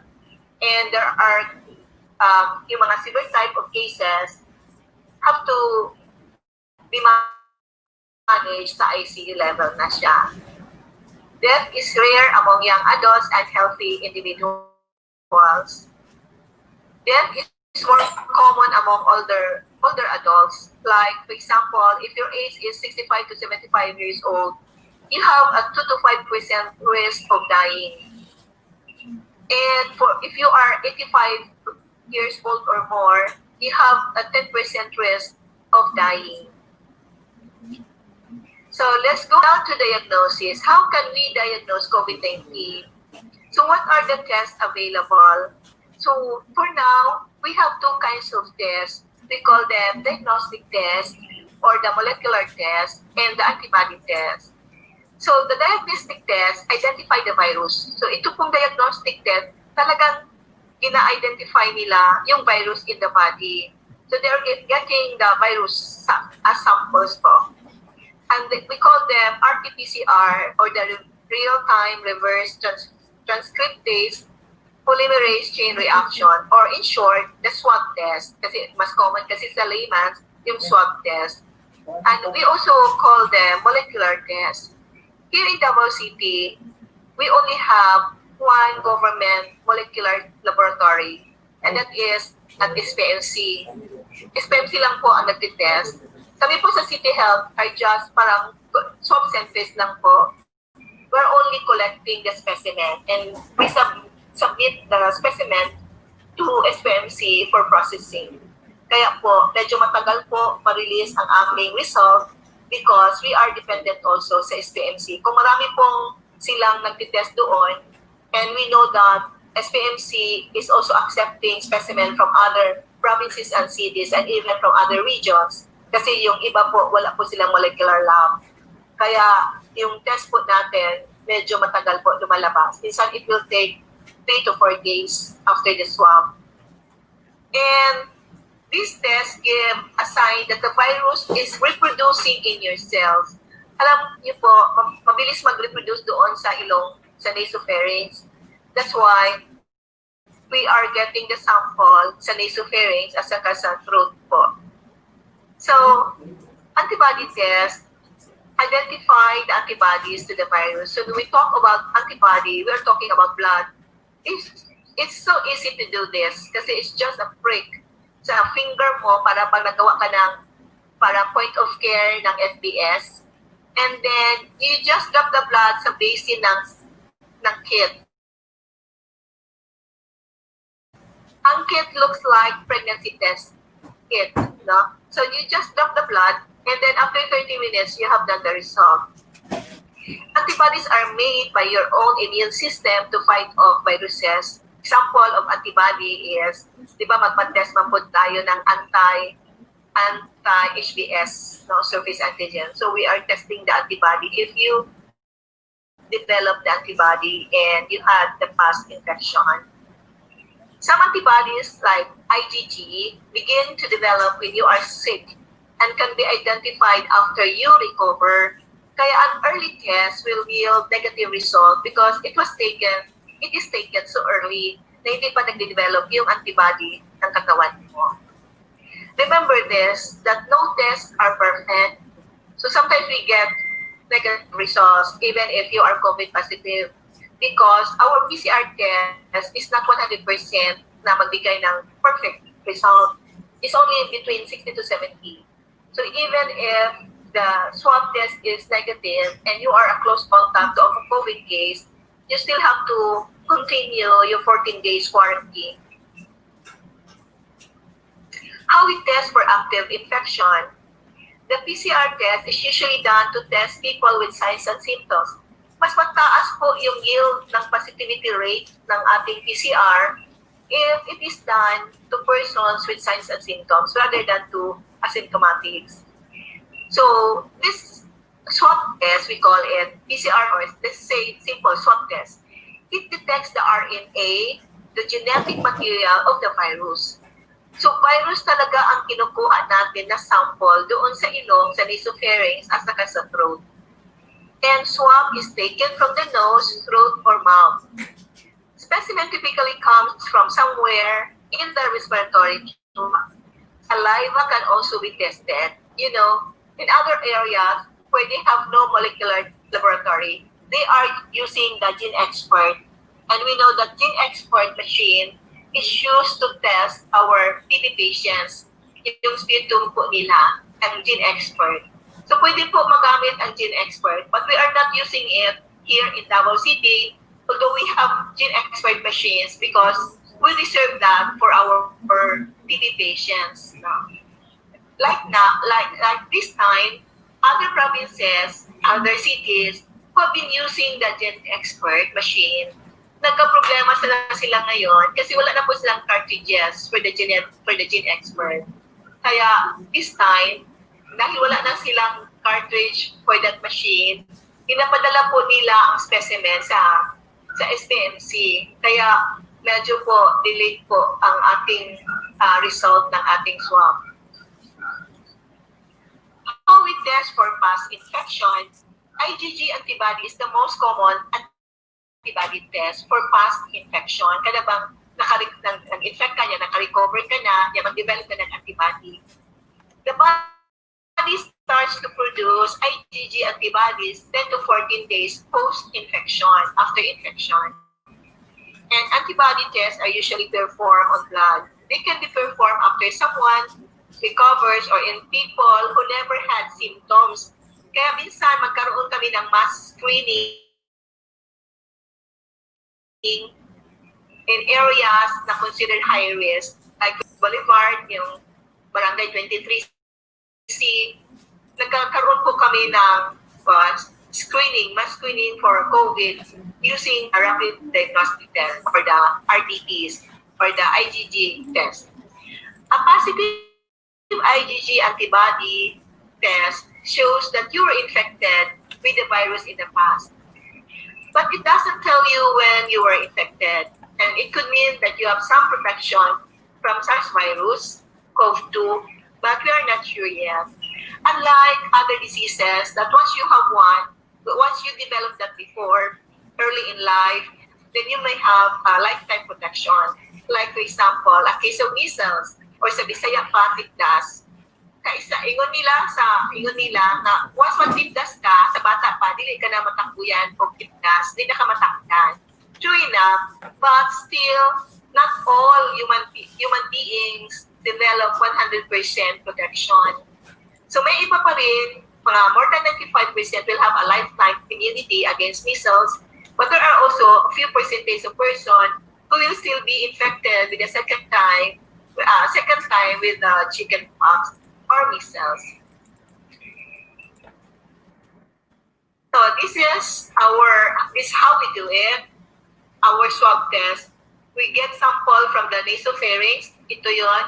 This is the swab. Stick with the cotton. And dito namin kukunin, dito kasi nagre-replicate yung virus eh. Dito namin kukunin ang RNA material sa nose or sa throat din po. Dito. So dalawa po ang kukunan namin ng RNA genetic material.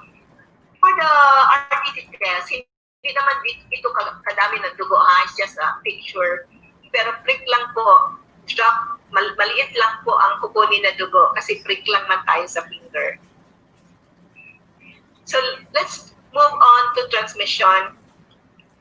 How SARS-CoV-2 is transmitted? The first way is infected people have the virus in their mouth, nose, and throat, and droplets come out when we are talking. Pag malakas po kayo magsalita, layo po ang lagbutan sa inyong droplets. Kung mukatawa po ta, layo po kaayo. Labi na kung magubutang di ta mag-cover sa ato ang ilong o sa ato ang baba, layo po kaayo ang kalagbutan. Especially on sneezing, mahilig po ang mga tao, Pilipino, na mag-sneeze or kaya sa Bisaya pa magsigma, ya layo po na siya. Ya ilabay lang nato po ang atong gisigma diha sa kalsada. So dako kayo ang risk of transmission. Katong dili ta magmask, no? Di ta mag-cover sa atong ilong o ato ang bapa. Those droplets can enter another person's mouth, nose, or eyes. That's why we have to wear face mask. Importante kay na siya, especially in the workplace. And also, if you are examining patients, like for example, we healthcare workers, aside from the mask, we have to wear facial shield para po maprotektahan ang among mga mata, eyes, and giving more protection for the mouth and nose. Surfaces may have virus from someone's respiratory droplets. Virus can survive on surfaces, but I don't have hindi ko po talaga alam kung hanggang kailan sila mag-survive on surfaces and then contaminate the hands of others.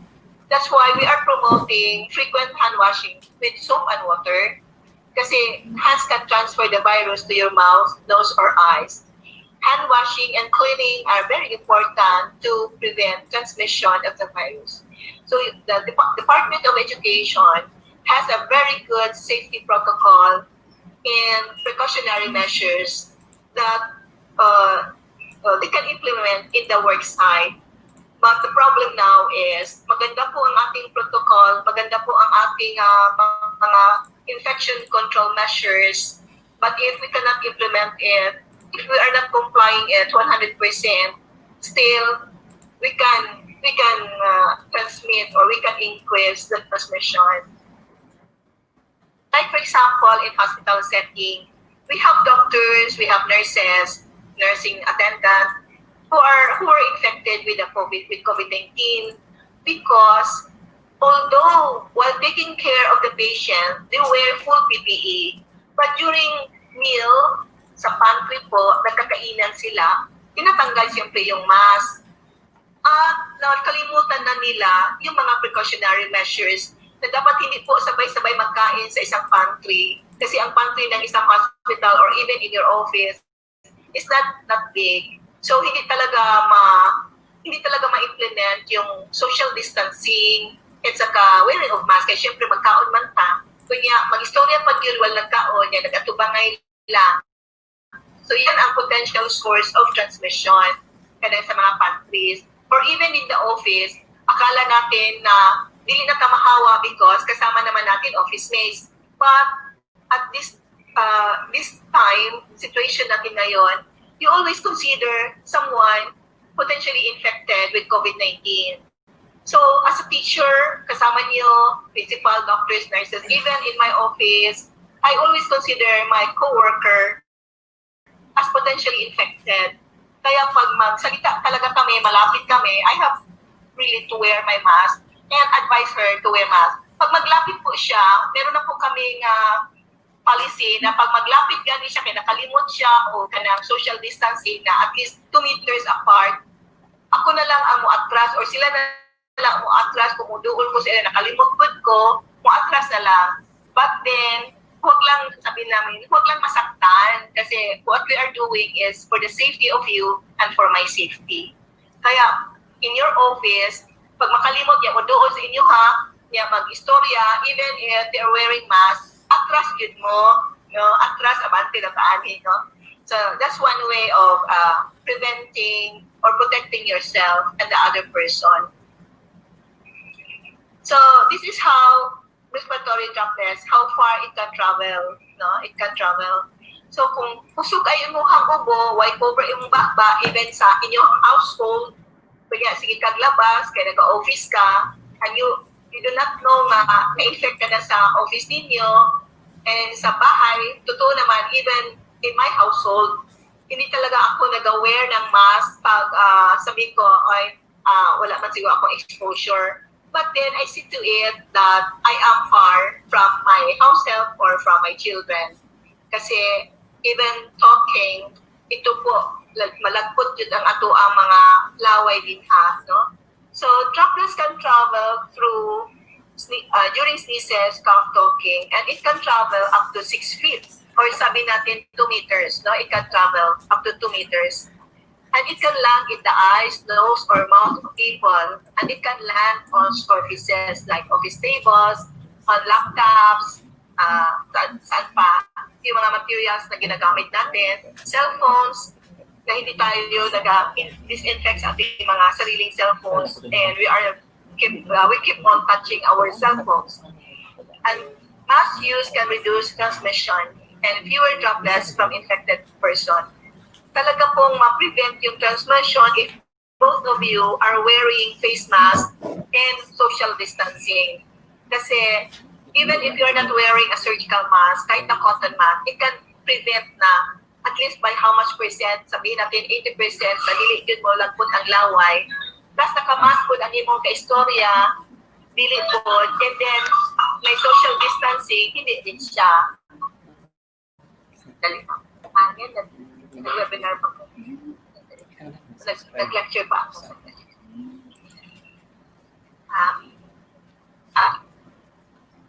Okay, that's good. But kausapin kita after my lecture. My lecture. Zoom. Okay then, I'll call you back. Sorry for I have to attend calls. Sorry. Mask use can reduce transmission, fewer droplets from infected person. Ma'am, matunggat pa ko, ma'am. Hello? Yes po, Doc. Naririnig pa po. Okay, thank you po. SARS-CoV-2 is transmitted efficiently. People are infectious before they have symptoms. As I've said kaganina, that 2 days prior to onset of symptoms, pwede na ito makahawa ng other person. And some people never develop symptoms, kaya majority of our cases are asymptomatic or wala po talagang simptomas. And we must test symptomatic people, especially, and even asymptomatic close contact, to identify quickly and to limit the spread of infection. Transmission is more likely with closer contact. So, ang transmission is more likely po sa closer contact. So what are the modes of contact? We have the physical contact, we have the close contact, which is defined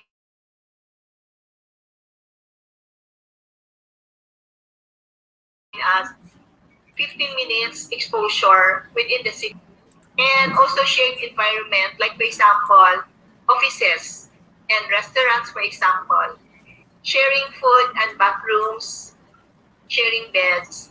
And transmission is more likely between people who live together, like household members po, husband and wife, and children, and relatives in one household po. Living conditions that increase the risk for transmission, we have congregate housing, like the prison, the jails, the mga nursing homes, dormitories, boarding houses, yung mga ganun type of housing.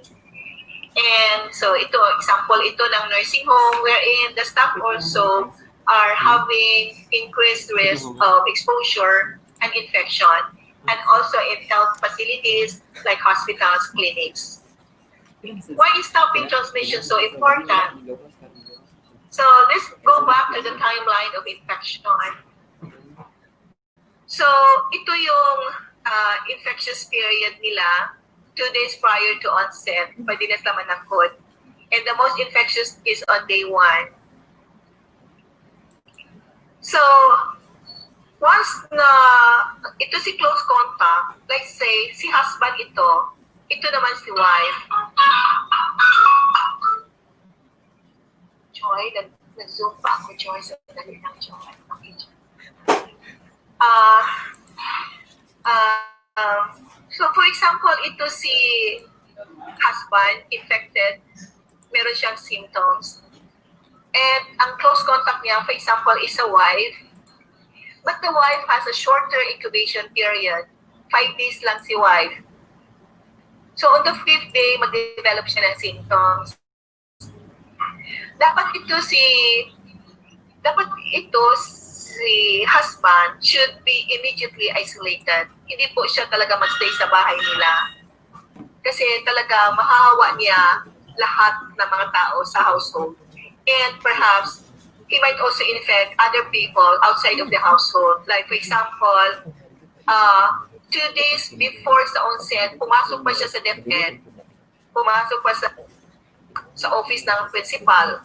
So pwede po, at saka nagstay siya doon ng more than 15 minutes, which sometimes nag-inom pa siya ng kape at hindi siya nag-mask and talking to the principal, for example, 2 days prior to onset. So yung mga close contact niya, close to 13, pwede po sila nahawa. Let's say, this is the worker from DepEd kasi nagkita sila 2 days before sa onset of symptoms. So on the 14th, iba na ang pakiramdam ni teacher. So itong contact niya, meron lang siyang 5 days incubation period. So from the contact, day 14, nag-develop si teacher ng signs and symptoms sa 19. But 2 days before siya nag-develop ng symptoms, nag-report pagyapon siya sa trabaho, sa DepEd. So sino yung nakasalimuhan niya can become our close contacts. Kasi hindi pa man niya alam na meron na siyang wala pa man siyang symptoms, kaya nag-report pa siya. But supposedly, kung alam niya ito na close contact siya sa isang COVID positive, dapat hindi na talaga siya mag-work. Pero ang problema is, kung hindi niya, late na rin na yan nalaman kasi nag-test ito noong 12 or 13, tapos nalaman ng 14. So, ito, nahawa na siya noong 12 and 13 and she keeps on reporting to work. So, yung mga close contact niya 2 days before, pwede na rin siya mahawa. So, this is the window of opportunity before they become infectious. So this is very short, no? Kung 5 days lang ang kanyang incubation period, the window of opportunity is just 2 days, 15 and 16. So from the time that the virus gets into the body, and then 5 days ang incubation niya, dalawa lang kaadlaw nga dili siya manakod, no? Pero mag-start na siya panakod on 17 to 18 kasi 5 days lang ang incubation period niya. How about 2 days lang ang incubation period niya? Day 0, na-infect po siya. And on the second day, nag-develop siya ng signs and symptoms because 5% of cases will have this kind of incubation period. So pwede na po siya makahawa dito banda. So let's go now to reproductive number, or we call it R0. Reproductive number is the number of people that one infectious person will infect everyone that he has in contact with. No? And this is a good way to measure how fast the disease can spread.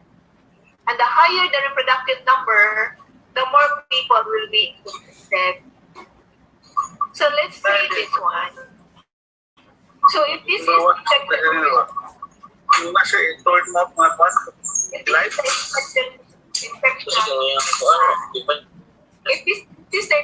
person, close contact niya ito. Close contact, maybe in the workplace, or maybe at home, or maybe sa isang bangko, or sa restaurant. So, let's talk about measles or tick dust. Kaning tick dust is the most infectious virus that kusugay ni siya manakod.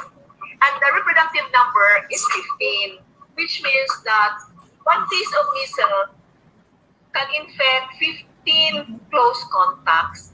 15. Kaya ganun kabilis mag-spread ang virus ng tick dust. Kasi once may tick dust ang isa ka pamilya, mahurot yun sila tanan kung wala pa sila previous infection ng measles.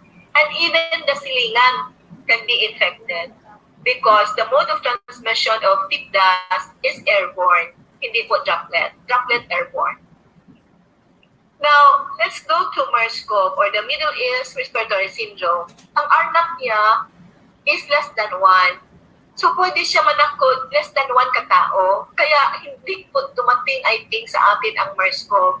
Kasi hindi po siya highly infectious as compared to COVID or to measles. So, ang RNAP niya is less than 1 po. So, tingnan niyo po dito, ito yung si MERS-CoV, ang matakda niya less than 1 lang among the close contacts. For the SARS-CoV, the reproductive number is 2 to 3, which means that if this person in the household, this person can infect 2 to 3 persons in the household or 2 to 3 persons in the office or in the workplace. So, even simple reproductive numbers can create large outbreaks. Like for example, if each infected person infects just 2 people, the size of the outbreak doubles quickly. So let's look at this picture. Like for example, this one is a COVID case. This person can infect 2 persons. Sabi natin 2, hindi na lang 3. And these 2 persons, this one can infect 2, this one can infect 2, and this one again can infect 2. Like for example, an asymptomatic teacher who goes to work to your office, naka-infect po siya ng 2 kasama niya sa trabaho, sa DepEd, for example. So ito po na-infect niya. And then these 2 persons, dahil asymptomatic po, or meron hindi pa po nag-manifest ng signs and symptoms, pumasok din sa school. So this can infect another 2 teachers. So nakikita ninyo ang exponential effect ng sakit as to transmission. So, the impact of preventing just 1 infection, kung ito si COVID case, and we will prevent 1 person, ilan po ang naprotektahan niya? Ito sila, protected ito. Kasi kaagad natin, naka-isolate na ito, at siguro dahil close contact ito, naka-quarantine kaagad sila. Pero ito siya, na-infect siya, and once infected po siya,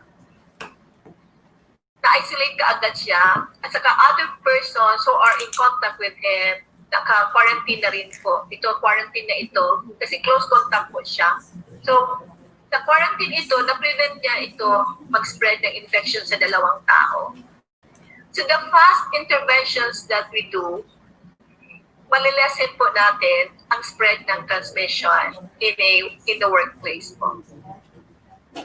So, preventing just 1 infection now can lead to big reductions of cases over time. Now let's move to prevention of spread of disease. So again, the window of opportunity, as I've said, is just very short. Ito lang yun, especially if the incubation period is 5 days. How about the incubation period is 2 days? Parang wala na po window of opportunity. Manakot na dahil na siya, no?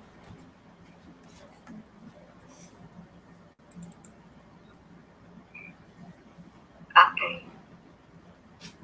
Let's go now to cases and contacts. What is a case?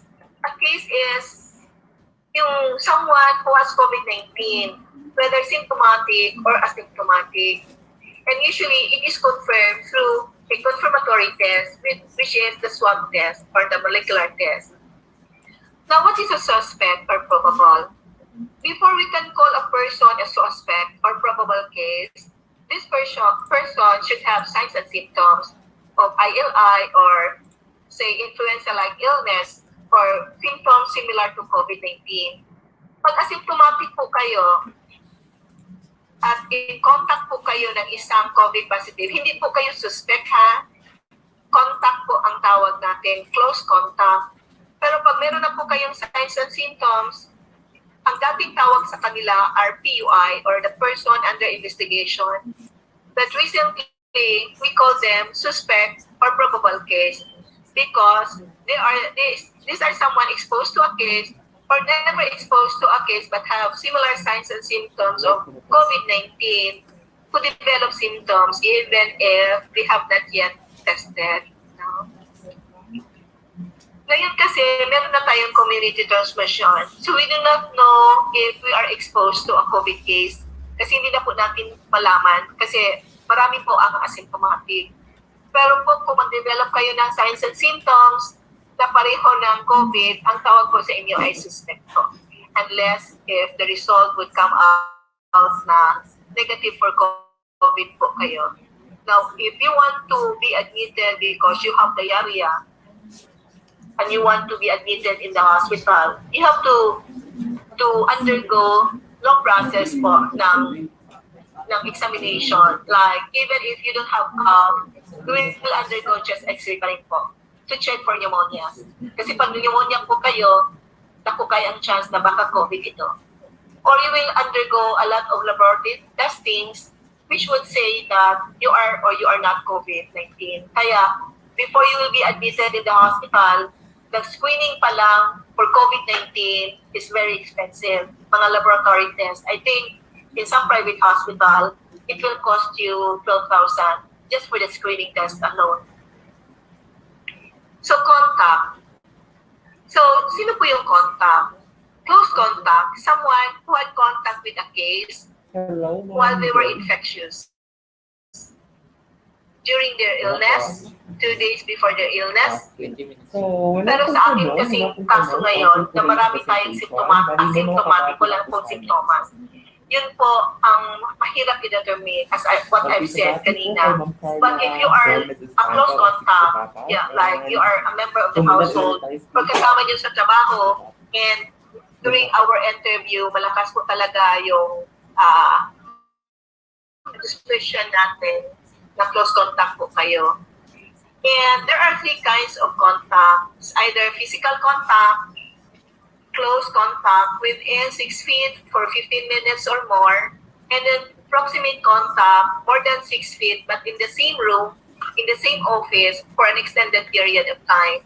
So pwede po kasamahan niyo sa opisina or kasama niyo po sa carpool, for example. Kasama kayo mag-travel in an air-conditioned van and then more than 30 minutes travel, close contact po kayo.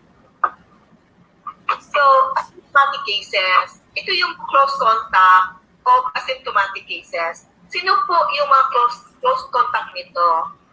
Ito po yung nakasalimuhat niya 14 days prior to PCR testing. Like for example, a certain teacher na swab test po siya dahil po ang kanyang husband is COVID positive. So, ang close contact po ng close contact ng isang positive within the 14 days period can be considered also close contact. Or even much more, ang tawag close contact, for example, a teacher, COVID positive po siya pero wala po siyang symptoms. Pero na-test po siya. So, 14 days prior to the testing date, kung sino po yung nakasalimuhan niya, kasama niya sa opisina or sa trabaho, ay magiging close contact po sila. So what is isolation versus quarantine? Isolation keeps sick people separate from healthy people. That's why we have temporary treatment facilities. We have the Pinsland, I think you have heard that. We have the ALS, no? We have the UP Mindanao ngayon. So, marami po tayo. We have the Didain. No?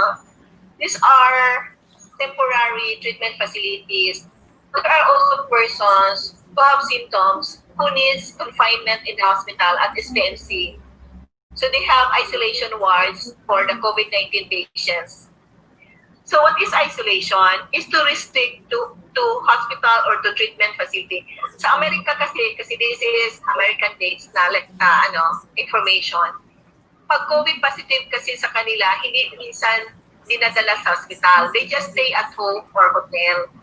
In other areas here in the Philippines, like in Manila, meron po sila mga hotel na ginagamit po as treatment or isolation facilities.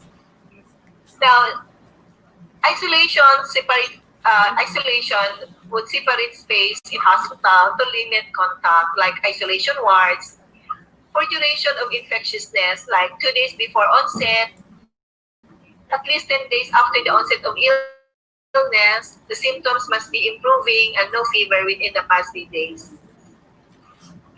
Quarantine restricts movement and contact of healthy people who have been exposed for 14 days since the last contact. Ito po yung importante ha. Last contact with the person who is infected.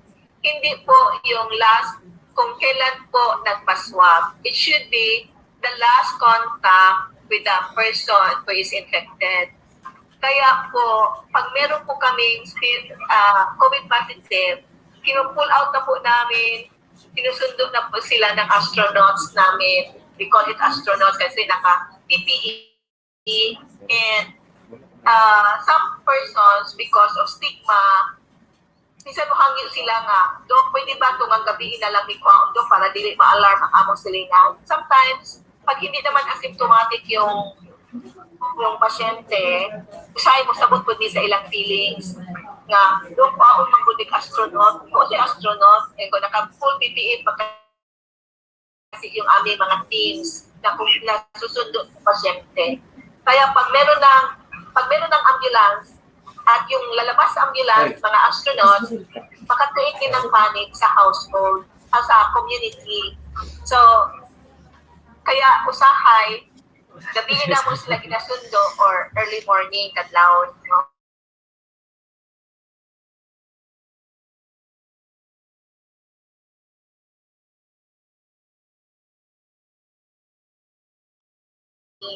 No? So, quarantine din na nato sila. Sa isang teacher, started on May 9, or July 9, let's say, July 9. Nagka-symptomas po siya. 2 days before, manakod na siya. And then, you count 14 days from the onset of symptoms niya. He should be on quarantine.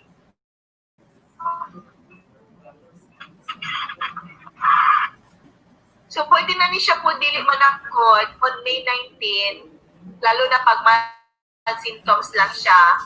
Kasi 10 days from the onset of symptoms, as long as wala na siya symptoms or nag-improve ang symptoms niya, at saka febrile na po siya, wala nang fever for the last 2 weeks. Let's move to the other slide na lang.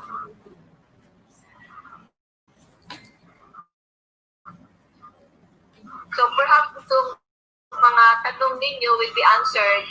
So, ang quarantine, how long should a contact stay in quarantine? As long as they could be infectious, they should be on quarantine. Pero ang ating ginagamit dito is 14 days following the last contact with someone who is infectious. As long as during the 14 days quarantine,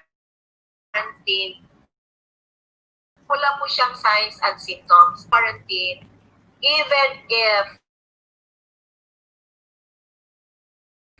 the swab result yields negative, still we have to finish the 14 days quarantine. Kasi as I've said, there is no perfect test.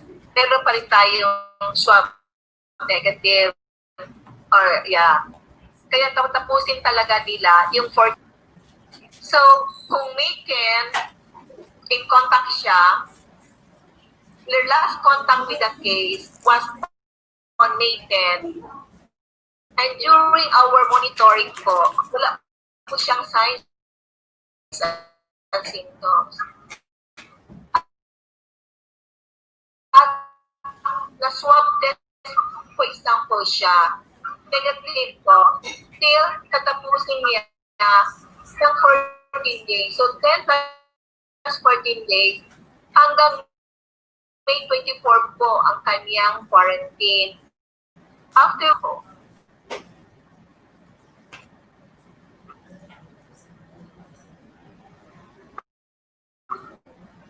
there are times longer than 14 days the case po. No? So may mga iba magtaka, bakit po ako na-extend yung aking quarantine? Because of some situation, you develop or samahan niyo po ng bahay, signs and symptoms, and then during the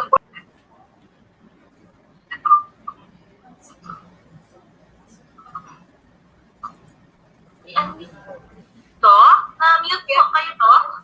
Ganun po ba, ma'am? Kanina pa po. Ay, may bago lang po to. Ano lang po. Okay. So there are times na ma-extend po ang ating quarantine days. Normally po, is 14 days from the last contact of a COVID case.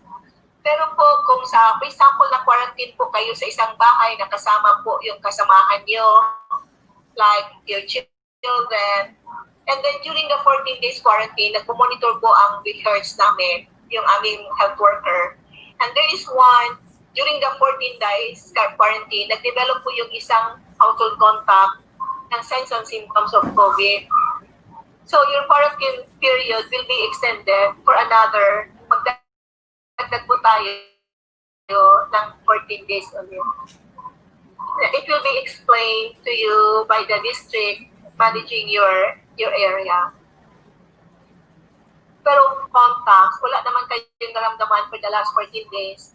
Hanggang 14 days lang po tayo. Kahit swab negative po tayo.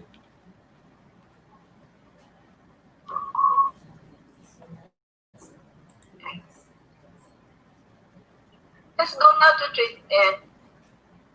For treatment, there's no specific treatment to cure COVID-19, not even the 2-OMA. Treatment is to support the body's function until the body's immune system can fight the infection.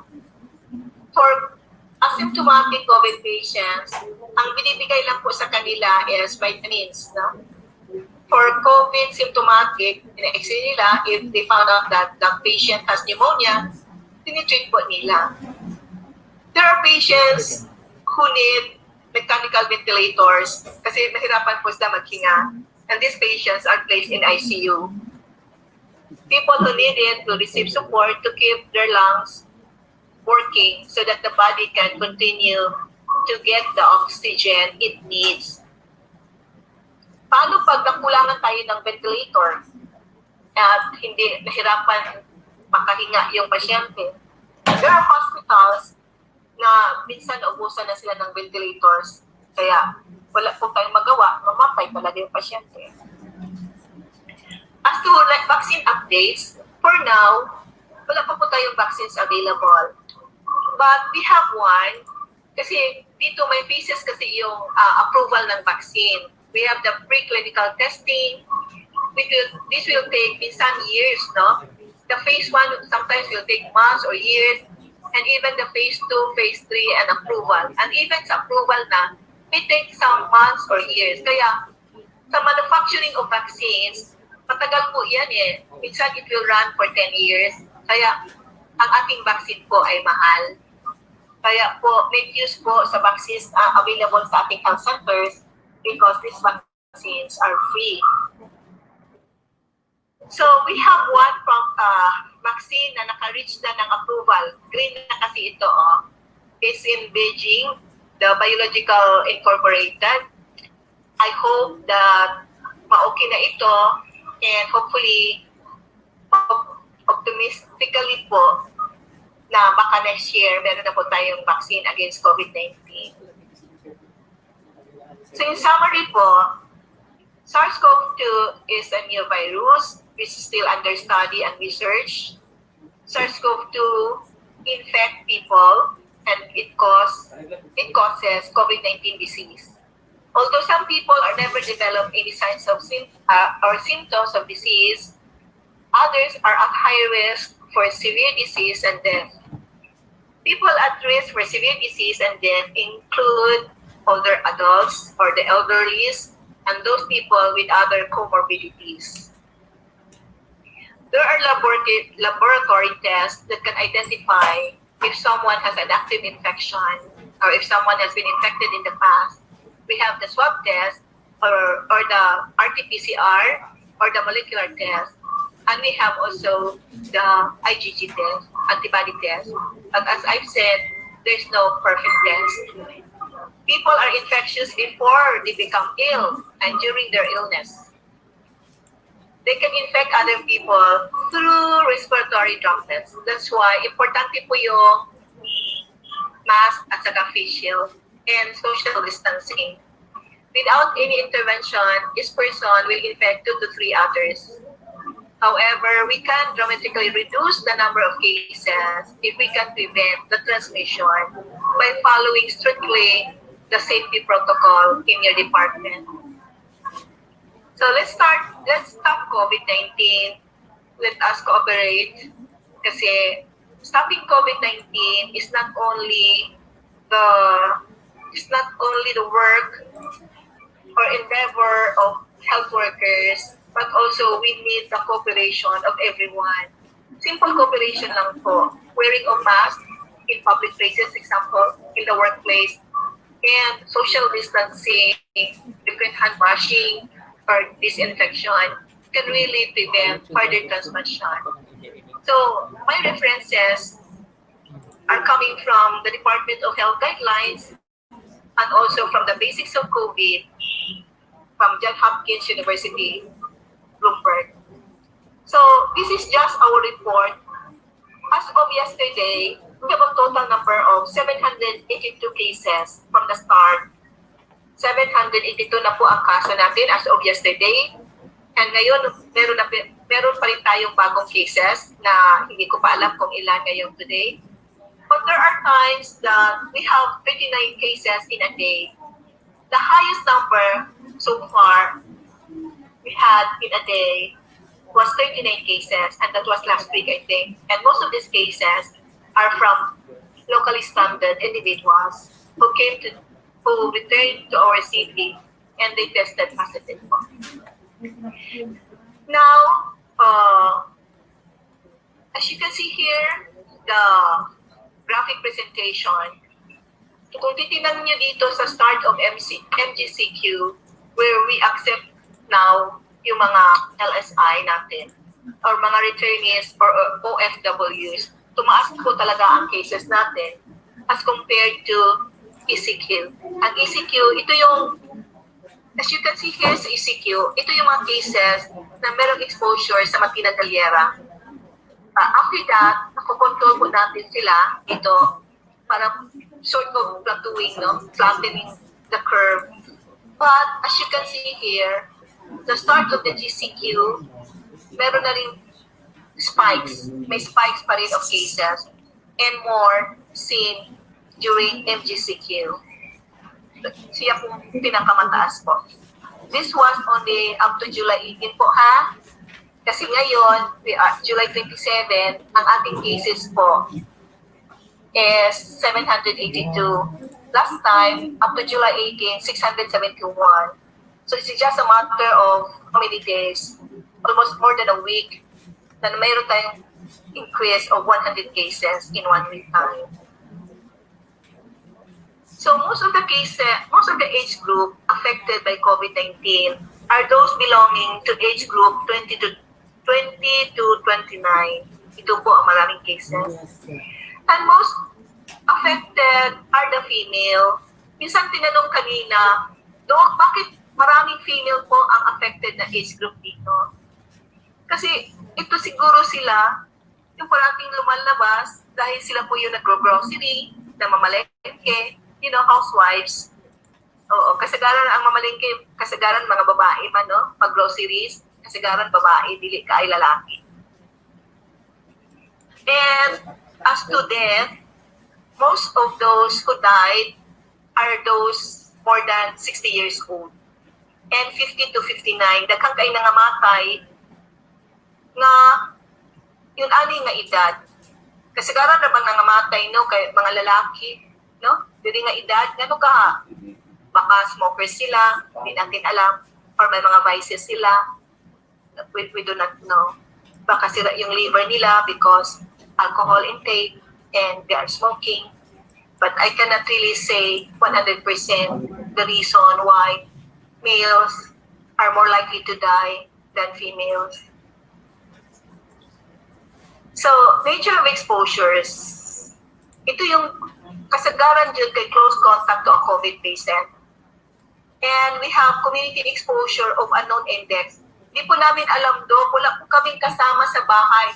Wala po kayong naitala na meron kaming kasama sa work na nag-COVID positive. Hindi po namin alam do saan namin nakuha. So since we have now community exposure, even in going to public markets is no longer safe. Even going to malls is not safe. Going to banks, not safe, especially if they're not practicing safety protocols. So to protect yourself, kasi we have to live, we have to move on, we have to live sa situation na new normal na. Sa new normal way is we have to protect ourselves and the others by wearing face masks and face shields, frequent hand washing, social distancing, napakalaking tulong po. Simple lang po itong tatlo. Pero napakalaking tulong po para ma-prevent natin ang transmission. So ito yung mga active cases. We have 34, as of July 18, 34 na po ang namatay. 34. I don't know ngayon kung ilan na up to today, kung ilan ang namatay sa COVID-19. So ito yung close contacts na gina-trace namin. I think this is more than 7,000. We have traced dito kasi, but I know na sobra pa ito sa 7,000. The City Health Office, Contact Tracing Team, and the District Health Office have already traced 7,430. What are the reasons bakit hindi po namin ma-contact trace ang iba? Kasi wala pong cell number, kinong-close po nila, or nagsipat po sila, hindi na makita sa kanilang localities. We do not know them anymore. Ito po yung nakakatakot kasi hindi natin sila nakikita. However, as to accomplishment, as to coverage po namin, we have attained the 99% contact tracing activity. But for the contact tracers, it's very challenging work. Why? Kasi kami yung pinapagalitan ng mga close contacts. We receive harsh words from them. Kami yung we receive talaga na galit nila na lagay sa amin, no? Sa mga contact tracers. So actually this is just the protocol, no? So ito yung mga returning residents. Out of 1,024, 92 were positive. But I still believe that those who were negative, maybe nag-incubate ayun sila pag-swab, kaya possible din na positive sila.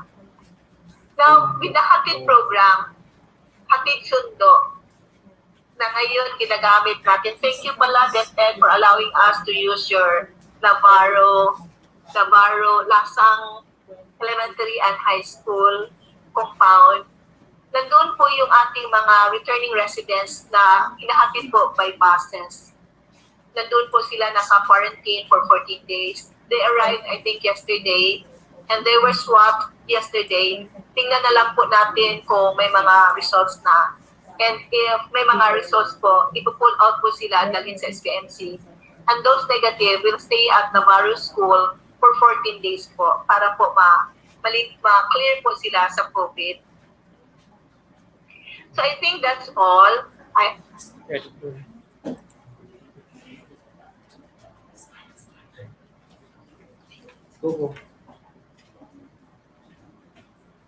And so we're back. And now, if you have some queries with regards to the presentation of our School Health Division doctor and the doctor from the City Health Office, it will be answered live here by our district nurse, Raymond Pedricosta and Paulo Galindo. De Luna, Present! Herrera, Present! Valera, Present! Handa ba tayo sa school year 2020? Present! Ngayong taon, ang edukasyon tuloy pa rin. Sa tulong ng DepEd, mga guro at mga magulang, Ang handang isip, handa bukas. Tuloy-tuloy ang pag-aaral. May mga lessons para sa iba't ibang antas. Sa government TV, maging sa radyo. Mahalagang ligtas ang ating mga estudyante at guro. Kaya kahit nasa bahay, tuloy ang edukasyon. Kung tulong-tulong, may paraan, may aralan. Handang isip, handa bukas. Bisitahin ang DepEd Philippines sa Facebook at ang deped.gov.ph.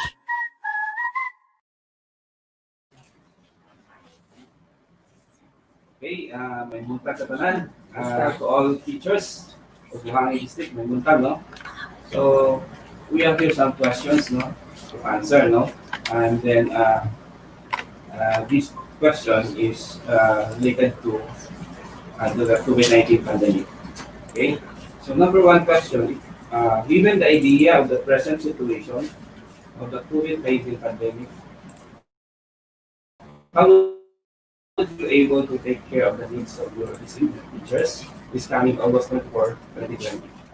Okay, so si Sir Pao siguro ang unang magkabag, no? And then, may addition, and then I will supplement the answer. Okay, Sir Pao, go ahead. Yeah, for the one asking, thank you for the question. Of course, August 24, we might say na start na ang classes, no? Well, the very first thing, even before our ban, before March, we already have this weekly situation health reports. And then we can expect that by August 24, we will be resuming to monitor those reports from our clinic teachers.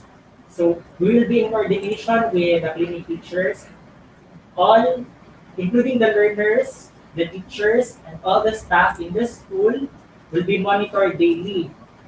So if there's any unusuality, say may sign or symptoms si teacher or isang learner, that will be included in the report. The report will be forwarded to us daily. Napag-usapan na namin yan sa mga clinic teachers, may time po tayo daily, para din ma-report natin sa division office. Also, yeah, usually that's the basic thing na we can adjust the needs of our teacher. Also, we do welcome questions parang telemedicine. We accept questions from our teachers. In fact, even before August 24, nani nag-communicate sa mga through messenger, through text, or call, na yung mga questions, they have symptoms, or regarding protocols sa COVID-19, we do answer their questions. So I think that's one way to address their needs. Sir Juan, can you add something? Yes, Pao. Tama, very basic ang istorya ni Paolo, no? So, taking care of the teachers in the district. So, as you can see, kanina, maraming measures na na-mention si Dr. Dumlao. And that is all about the minimum health standards in schools, no? That is all to implement, no? Para ma-take care natin yung mga teachers. Like, for example, maintaining the 3 required minimum health standards. So this will also prevent us or fight the COVID-19 from contracting the disease, no? So let's just implement properly in the school level so that mayo ang COVID sa ato. Okay? So next question. Okay, let me read. Unsay pamaagi sa pag-decide sa work from home scheme starting this coming August 24 on teachers with pre-existing disease? So for this question, I think Sir Leon will answer. Well, ang unang pamaagi sa pag-decide sa work from home is that we will base that through your annual PE examination. Through that, makita na mo kung ay mga comorbidities, no? So, we will just submit list of teachers, including those who are 60 and above. Because if you are 60 and above, probably, kung natakdan ka aning sakit, probably, mas maggrabihan ka. Okay? So, munang tawag na mas morbid ka kung nakay mga ingani nga pre-existing conditions. Okay? So, ang protocol ani, i-approve ni sa itong doktor, maghimo siyang medical certificate, of course, mga isang mga recommendation. Okay? So, next question, natubag ko siguro to. So, next, additional.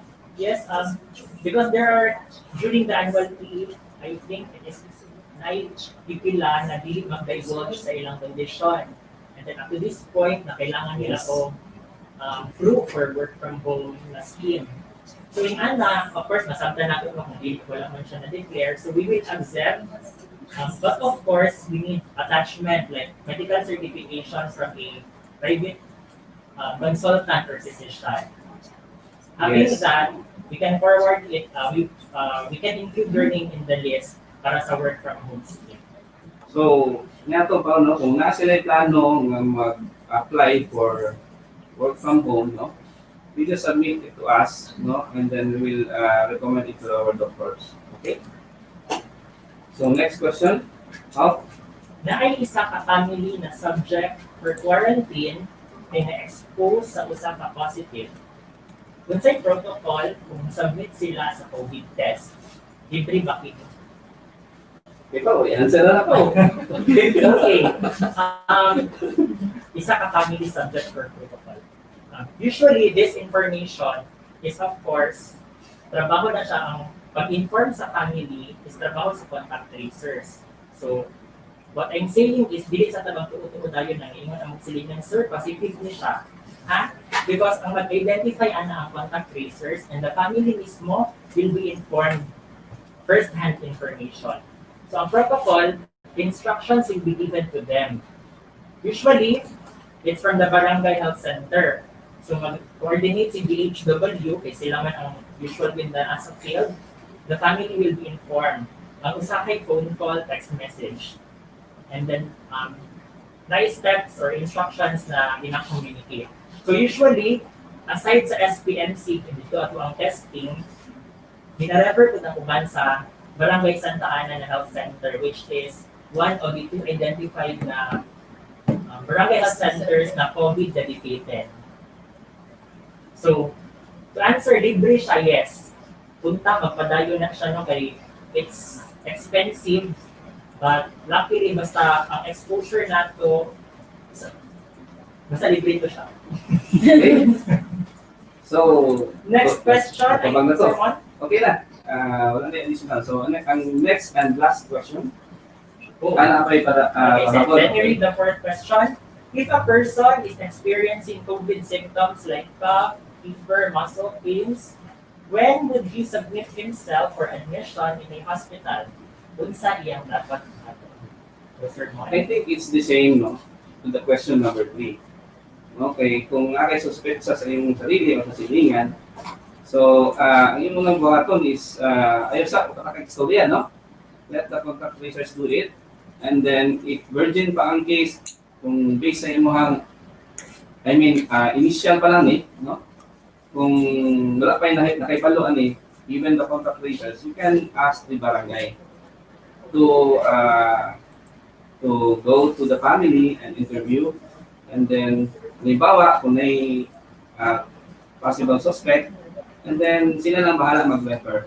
So we always refer everything, no, to the City Health Office. Okay? So, next question. Kasama na lang ito. I think this is our last question for this day. Kung atong mapansin ang symptoms sa COVID, maumaon lang sa flu.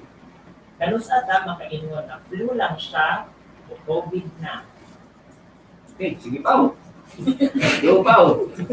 Okay, so I think it is common knowledge, no, na bantog lisod ang identification because pare-pare siya lang siya sa flu. And the only thing na we can diagnose na COVID siya is through the test.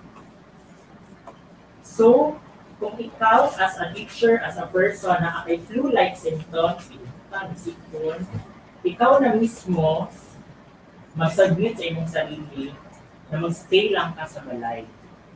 So, hindi na ka mag-inom, ay, expose ko, magawas lang po. Okay naman siguro ni siya, kung lang ka na, sa allergy lang ni, sa abog, sa balinhan, nakakaon kuminom ani. So, through test lang din makasulti na COVID siya. Kung of course, kung wala pa siya na test, na signs na katong maabot na sa ambulance na siya githawa, kailangan na siya mga ventilators. Pero, the very important lesson na makuha na sa amin dapat mas ginagmay lang na symptoms kay there are cases of asymptomatic persons, dapat isubmit na itong self sa pag-quarantine sa kalan. Yes, ang tawag na self-quarantine. Okay? So, kung mag-self-quarantine ta, di ba ganina, ang iyon ni Doktora, nag-mention sa about incubation period, and then kung ano sa infectious na ito nga bantayan, no? During that time, so wala pa sintomas, 2 days before sa symptoms, pwede na ito makatakod. Tapos, 10 days after, ang hantod, asa siya maka-infect, no?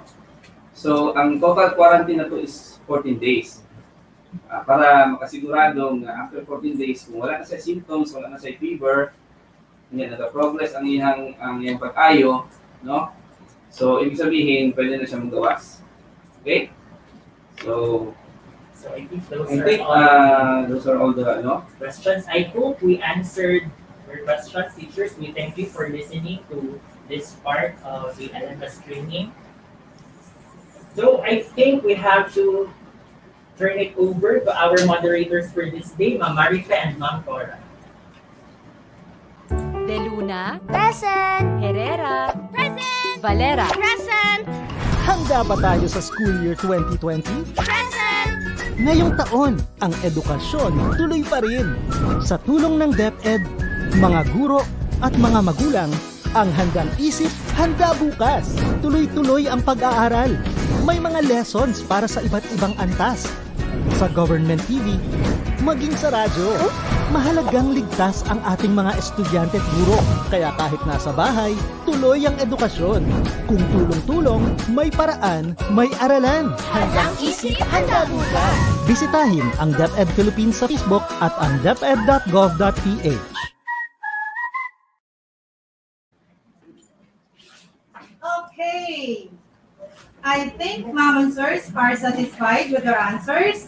But if you still have questions, doubts, inquiries, they are just one text away. And make sure that your messages are related to the COVID-19 because they are already taken. By this time, Ma'am Cora?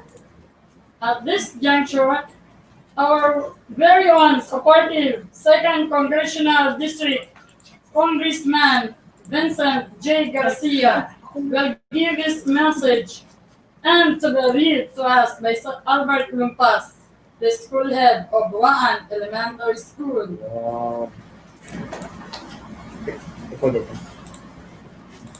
Allow me to read the inspiring message of our dear, amiable, humble, and very supportive Congressman of the 2nd District, Honorable Vincent J. Garcia. 7 minutes, pwede mo To the school heads, teachers, parents, and stakeholders this afternoon, a very warm welcome. Today, in this era of human development, different hardships constantly challenge the way we do things. Here we face a very great challenge, the outbreak of a highly contagious and deadly virus. COVID-19 had already countless lives, disrupted businesses, livelihood, and now it affects of our children. With the virus being highly contagious, we seek to minimize physical contact as much as possible in our efforts to contain it. This is seen in the government's efforts to regulate the establishments that will be allowed to remain open, which industries should be persuaded to shift a work-from-home arrangement. Some establishments were even forced to close completely. These measures were undertaken to ensure that the spread of the virus will be controlled. All these lockdown, quarantine, regulation measures were undertaken with hopes that controlling the spread of the virus, we allow our medical and health workers to not be overwhelmed by the numbers that we will handle. So, essentially, the primary concern, of course, is the safety and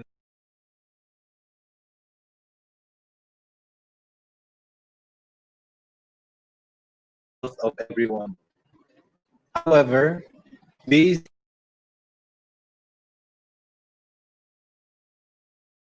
measures, when taken to the extreme, also takes a toll on the economic health of our country. Jobs and livelihoods are lost during the implementation of such measures. If we do not to address this concern, we will be driving the vulnerable sectors of our country to extreme and dire poverty and hunger. This will also not cannot allow. This is why we always look for the balance and interesting optimal point in which we ensure that we are both addressing health and economic concerns. We also we always seek to compromise where we can in these hard times. I think that the scenario we are now facing, where education is concerned, is not so different. We are concerned, of course, with the health and safety of our students, teachers, and every stakeholder in the education sector. Each and every one of you is a priceless piece in the bright future we are envisioning and sculpting for our country. And we risk anyone's safety by pushing through the routine and the setup we had been so accustomed to prior to the outbreak of the pandemic. At the same time, we also cannot afford to fall behind. Education is a fundamental right guaranteed by our Constitution. When the framers of our Constitution recognized the vital role that the youth plays in nation building, in the state to promote and protect their physical, moral, spiritual, and intellectual and social well-being. In striving to remain true to this constitutional mandate, we also cannot neglect our duties to ensure that our youth continue to be educated. So now, with the looming threat of global pandemic refusing to retreat, we must try to rethink and redevelop the way we educate, cannot shirk in our duties, pandemic or no pandemic. It is in this time like this that I am thankful and a bit relieved that we are living in an era of highly advanced technological where we information is within our reach with a simple click. In the crisis we are facing today, the learning management system, which is one of the efforts that our public and private sector had undertaken, seem to me to be a very powerful tool to enable us to strike that balance we seek right now. This is why it is important for everyone invested and part of the education sector to be appraised of the workings and benefits of this system. In this way, we'll be provided with information on how to use this tool to our advantage. More than that, I believe that being engaged in these efforts would allow us to ensure that learning while remaining available for the younger generation is inclusive and far-reaching in its scope. By shifting to a platform which ensures that physical contact is maintained to a minimum, but at the same time ensuring the progress of the students is tracked and measured, and where we can ensure that information is also provided to help education institutions make informed decisions regarding the performance of students. I think we've found a piece of the solution to the problem we are facing. I hope that with the knowledge that the responsibility to educate the future generation, our nation's future leaders, and the duty to ensure that we equip them for the future, battles lies in our hands. We will be encouraged and heartened to take on this huge responsibility. I hope that we are motivated more than ever to take on this challenge to ensure the future of our country. The youth, our children, need us now more than ever. Let us not shirk or cower away from this responsibility. I leave you to our speakers, capable hands, and extensive knowledge on how we are to address the current situation of the education sector. I hope everyone will leave this seminar with hearts of courage, minds enriched with knowledge. Have a great day ahead.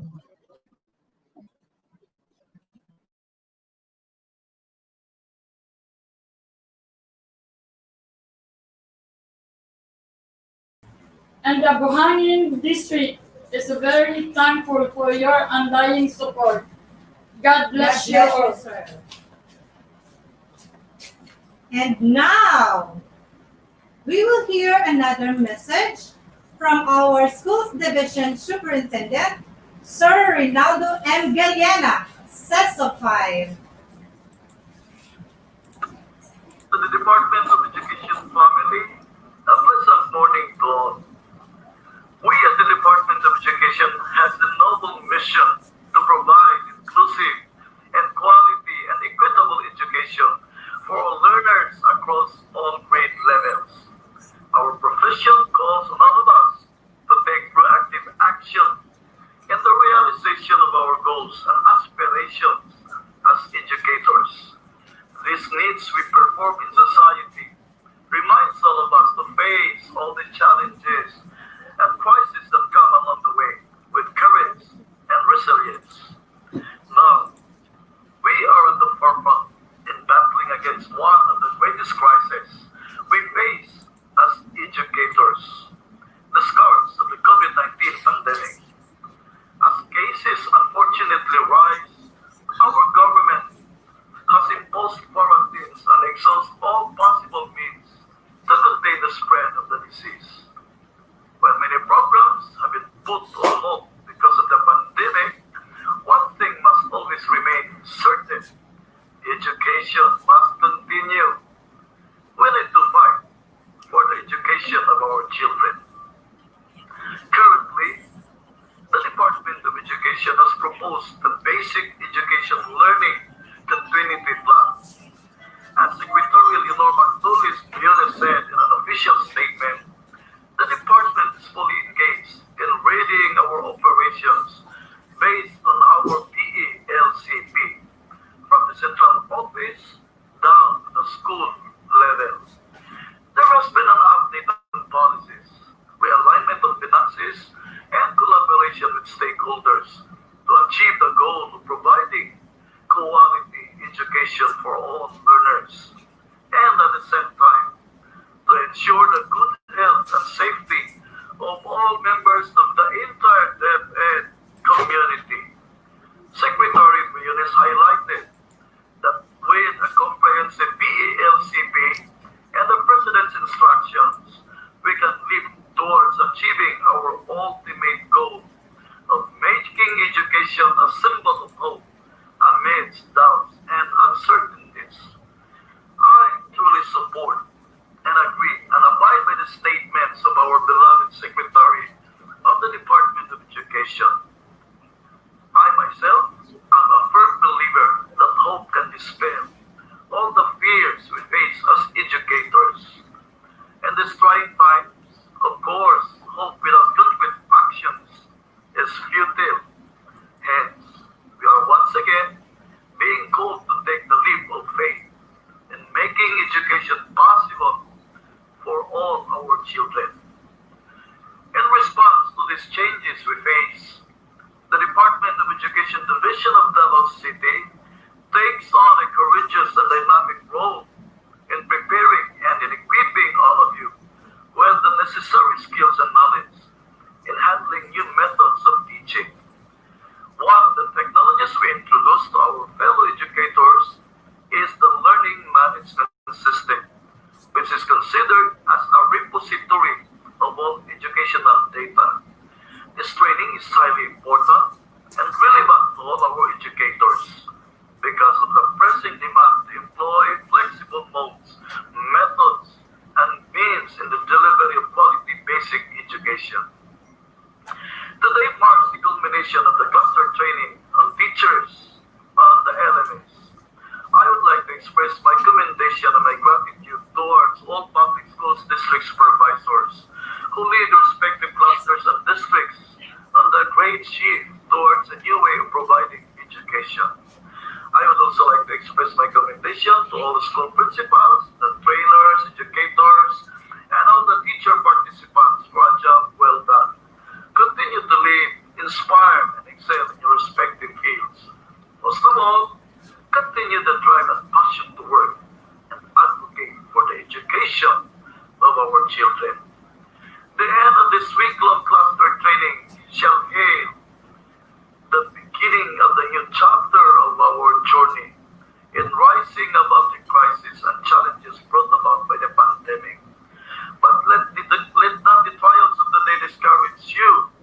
Let our collective trials fuel and encourage you to become better educators. Always abide by your faith in God.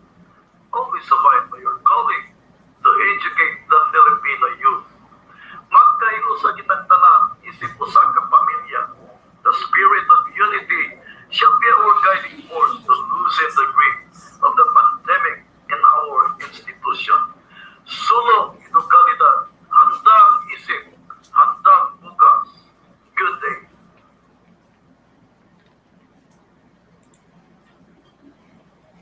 Thank you so much, Sir Galiana, our Schools Division Superintendent, for your words of encouragement and for gracing the last day of Buhangin District webinar.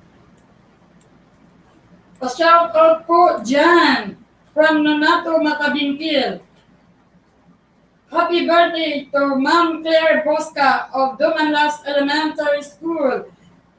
Happy birthday, Ma'am, and belated happy birthday to Christy Garul.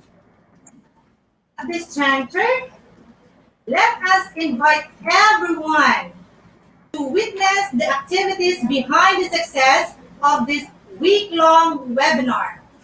We are going to show you the video behind the scene. Surprise!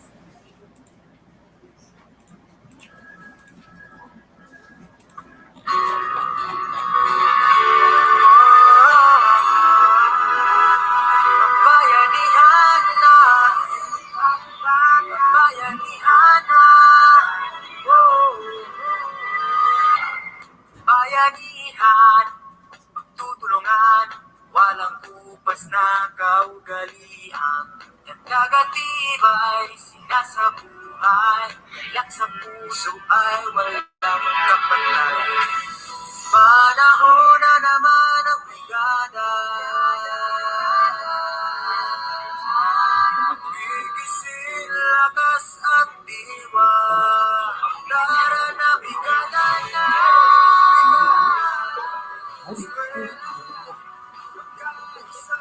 Sama-sama, brigada, eskwela, salita mo barkada, brigada, eskwela, kilos na ang bayanihan na. Ikaw ako, tayong lahat, hawag kamay, sabay-sabay, nabigpising ang bayan, tara na, pagpilas na, tulong-tulong sa pagsulong, hatid na kalidad sa edukasyon. Kabataan, sila at tulong, kung magkasabay na aahon. Panahon na naman ang brigada.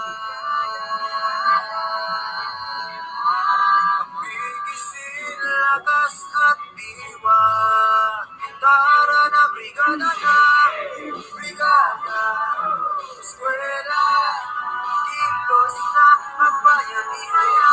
Ang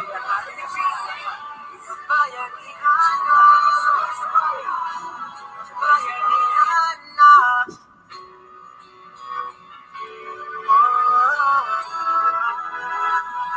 bayanihan na. Ang bayanihan na, bayanihan na. Bayanihan, tutulungan, walang kupas na kaugalian. Ang nagatibay, sinasabuhay, ilak sa puso ay walang kapantay. Panahon na naman ang brigada. Bigisin lakas at diwa.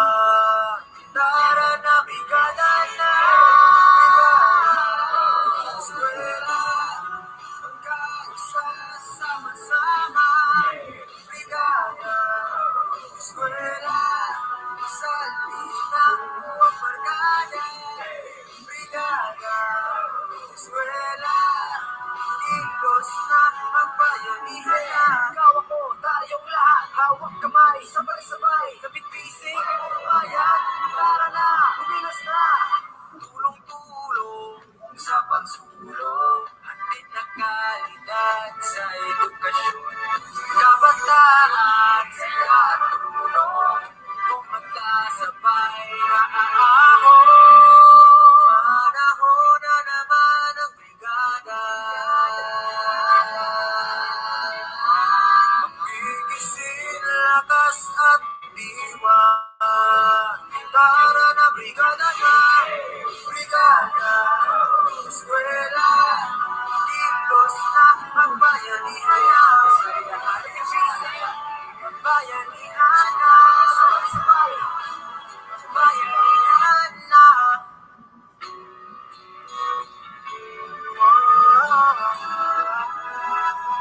Bayanihan na, bayanihan na. Bayanihan, tutulungan, walang upas na kaugalian. Nagatibay, sinasabuhay, galak sa puso ay walang kapatay. Panahon na naman ang brigada. Gigising lakas at diwa. Tara na brigada na. Eskwela, magkaisa, sama-sama. Brigada, eskwela, salina, buwang barkada. Brigada, eskwela, kilos na ang bayanihan na. Ikaw ako, tayong lahat, hawak kamay, sabay-sabay, kapit-pising, bayan, tara na, umilos na. Tulong-tulong sa pagsulong, hatid na kalidad sa edukasyon. Kabataan, sila tulong, kung magkasabay na aahon. Panahon na naman ang brigada. Gigising lakas at diwa. Tara na brigada na, brigada. Eskwela, kilos na ang bayanihan na. Bayanihan na, bayanihan na.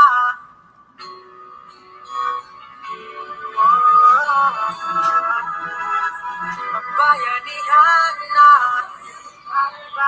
bayanihan na. Bayanihan, pagtutulungan, walang upas na kaugalian. Nagatibay, sinasabuhay, galak sa puso ay walang kapatay. Panahon na naman ang brigada. Gigising lakas at diwa. Tara na brigada na. Eskwela, magkaisa, sama-sama. Brigada, eskwela, salina, buwang barkada. Brigada, eskwela, kilos na ang bayanihan na. Ikaw ako, tayong lahat, hawak kamay, sabay-sabay, kapit-pising, bayan, tara na, umilos na. Tulong-tulong sa pagsulong, hatid na kalidad sa edukasyon. Kabataan, sila tulong, kung magkasabay na aahon. Panahon na naman ang brigada. Gigising lakas at diwa. Tara na brigada na.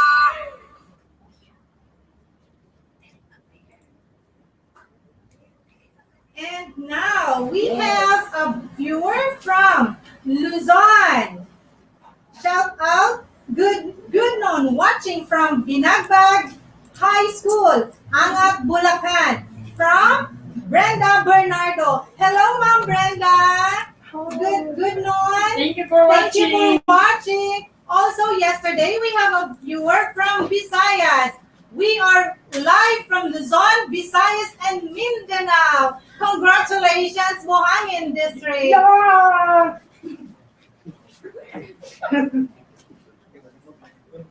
Now, we will have to give the certificate of recognition to our resource person this morning. This certificate of recognition is awarded to Jaliha B. Palma for sharing his expertise as resource person during the conduct of Buhangin District Training in Learning Management System on August 7, 2020 at Buhangin District, Davao City, Philippines. Given the 7th day of August 2020, signed our Public Schools District Supervisor, Dr. Olinor T. Abilar. Another certificate of recognition is awarded to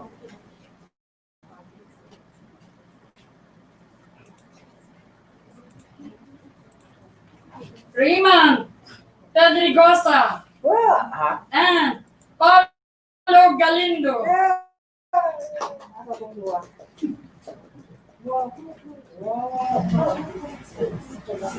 We are now awarding the Watch Advocates for teachers.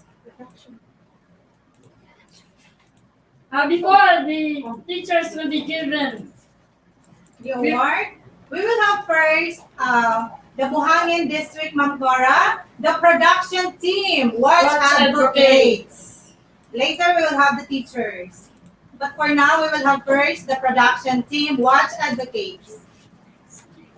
Opo, ma'am. Meron po po. On August 3, 2020. Kung hindi po request. From Ma'am Apolinar.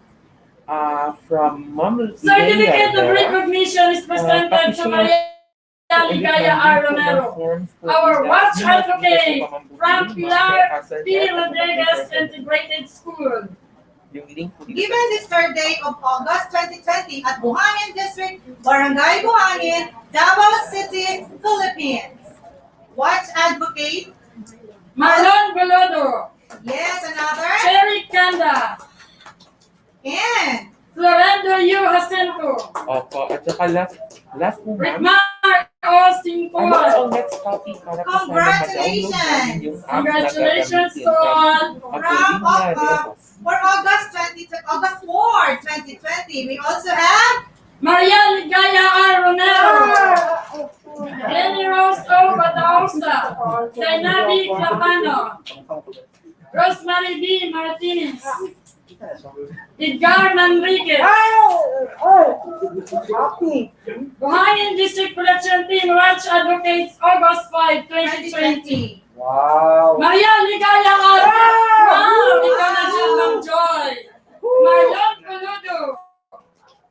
Judy Macy Makoy. Dana B. Clapano. Florendo U. Jacinto. Sir, do it. Congratulations. For the day, August 6, 2020. Wow! Maria Ligaya R. Romero. Edgar Manriquez. Marlon Coludo. Lenny Rose O. Batausa. Florendo U. Jacinto. August 7, today, 2020. Maria Ligaya R. Romero. Wow! First honor, Edgar Manriquez. Lenny Rose O. Batausa.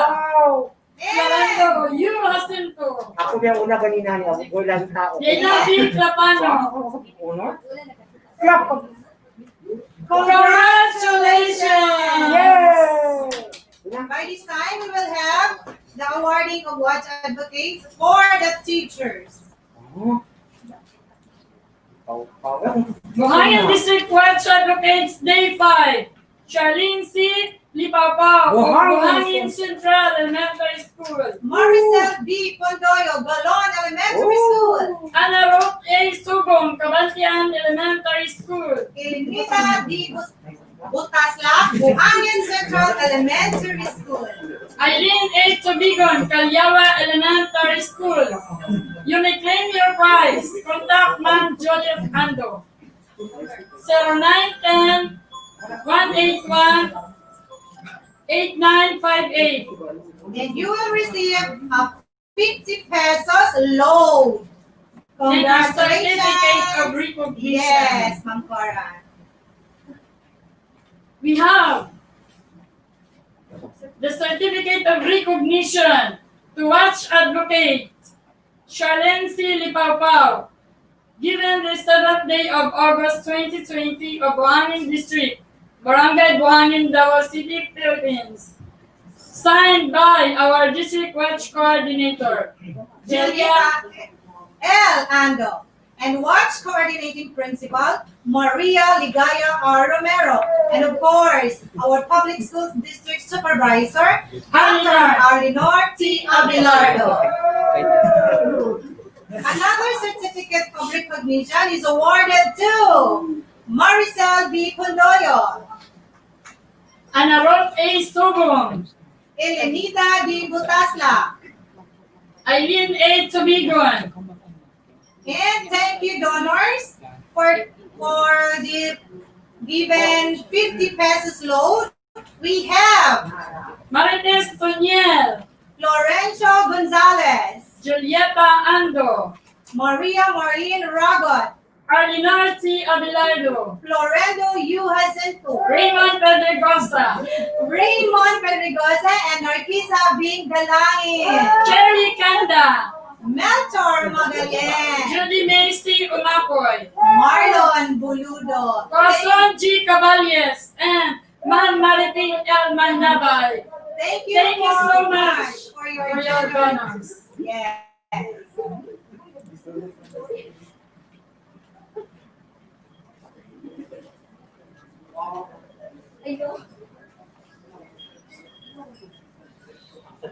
By this time, our evaluation links will be given. Just still tune in to our webinar. Yes, mga ma'am. Tis-tis lang po tayo. Last day na ito. For now, we will have a short prayer. As we are about to end our district webinar, we will have a short prayer for everyone's safety and guidance in this time of pandemic that we are facing right now.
Okay, and now we already have our evaluation link that flashes on your screen. Please fill it out because that is the basis of your certification. Go, go, go, teachers! Once again, our salute to the people behind the success of the webinar of Buhangin District, headed by Dr. Arlinor T. Avilado, the Technical Working Group, and the 7th school head who made this training aired in Facebook and YouTube. Congratulations!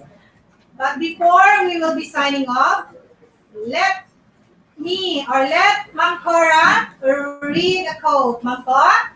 all of us do not have equal talent, yet all of us have an equal opportunity to develop our talents. Happy weekends, everyone! Thank you so much for tuning in for 5 days webinar. God bless us all. You are? I am the training manager for today's Corazon G. Caballes. And I am Marika Luciano Maynabay, your moderator for today. Yay! Bye-bye! God bless us God all. bless. Happy lunch! Oh, sabak-sabak mo.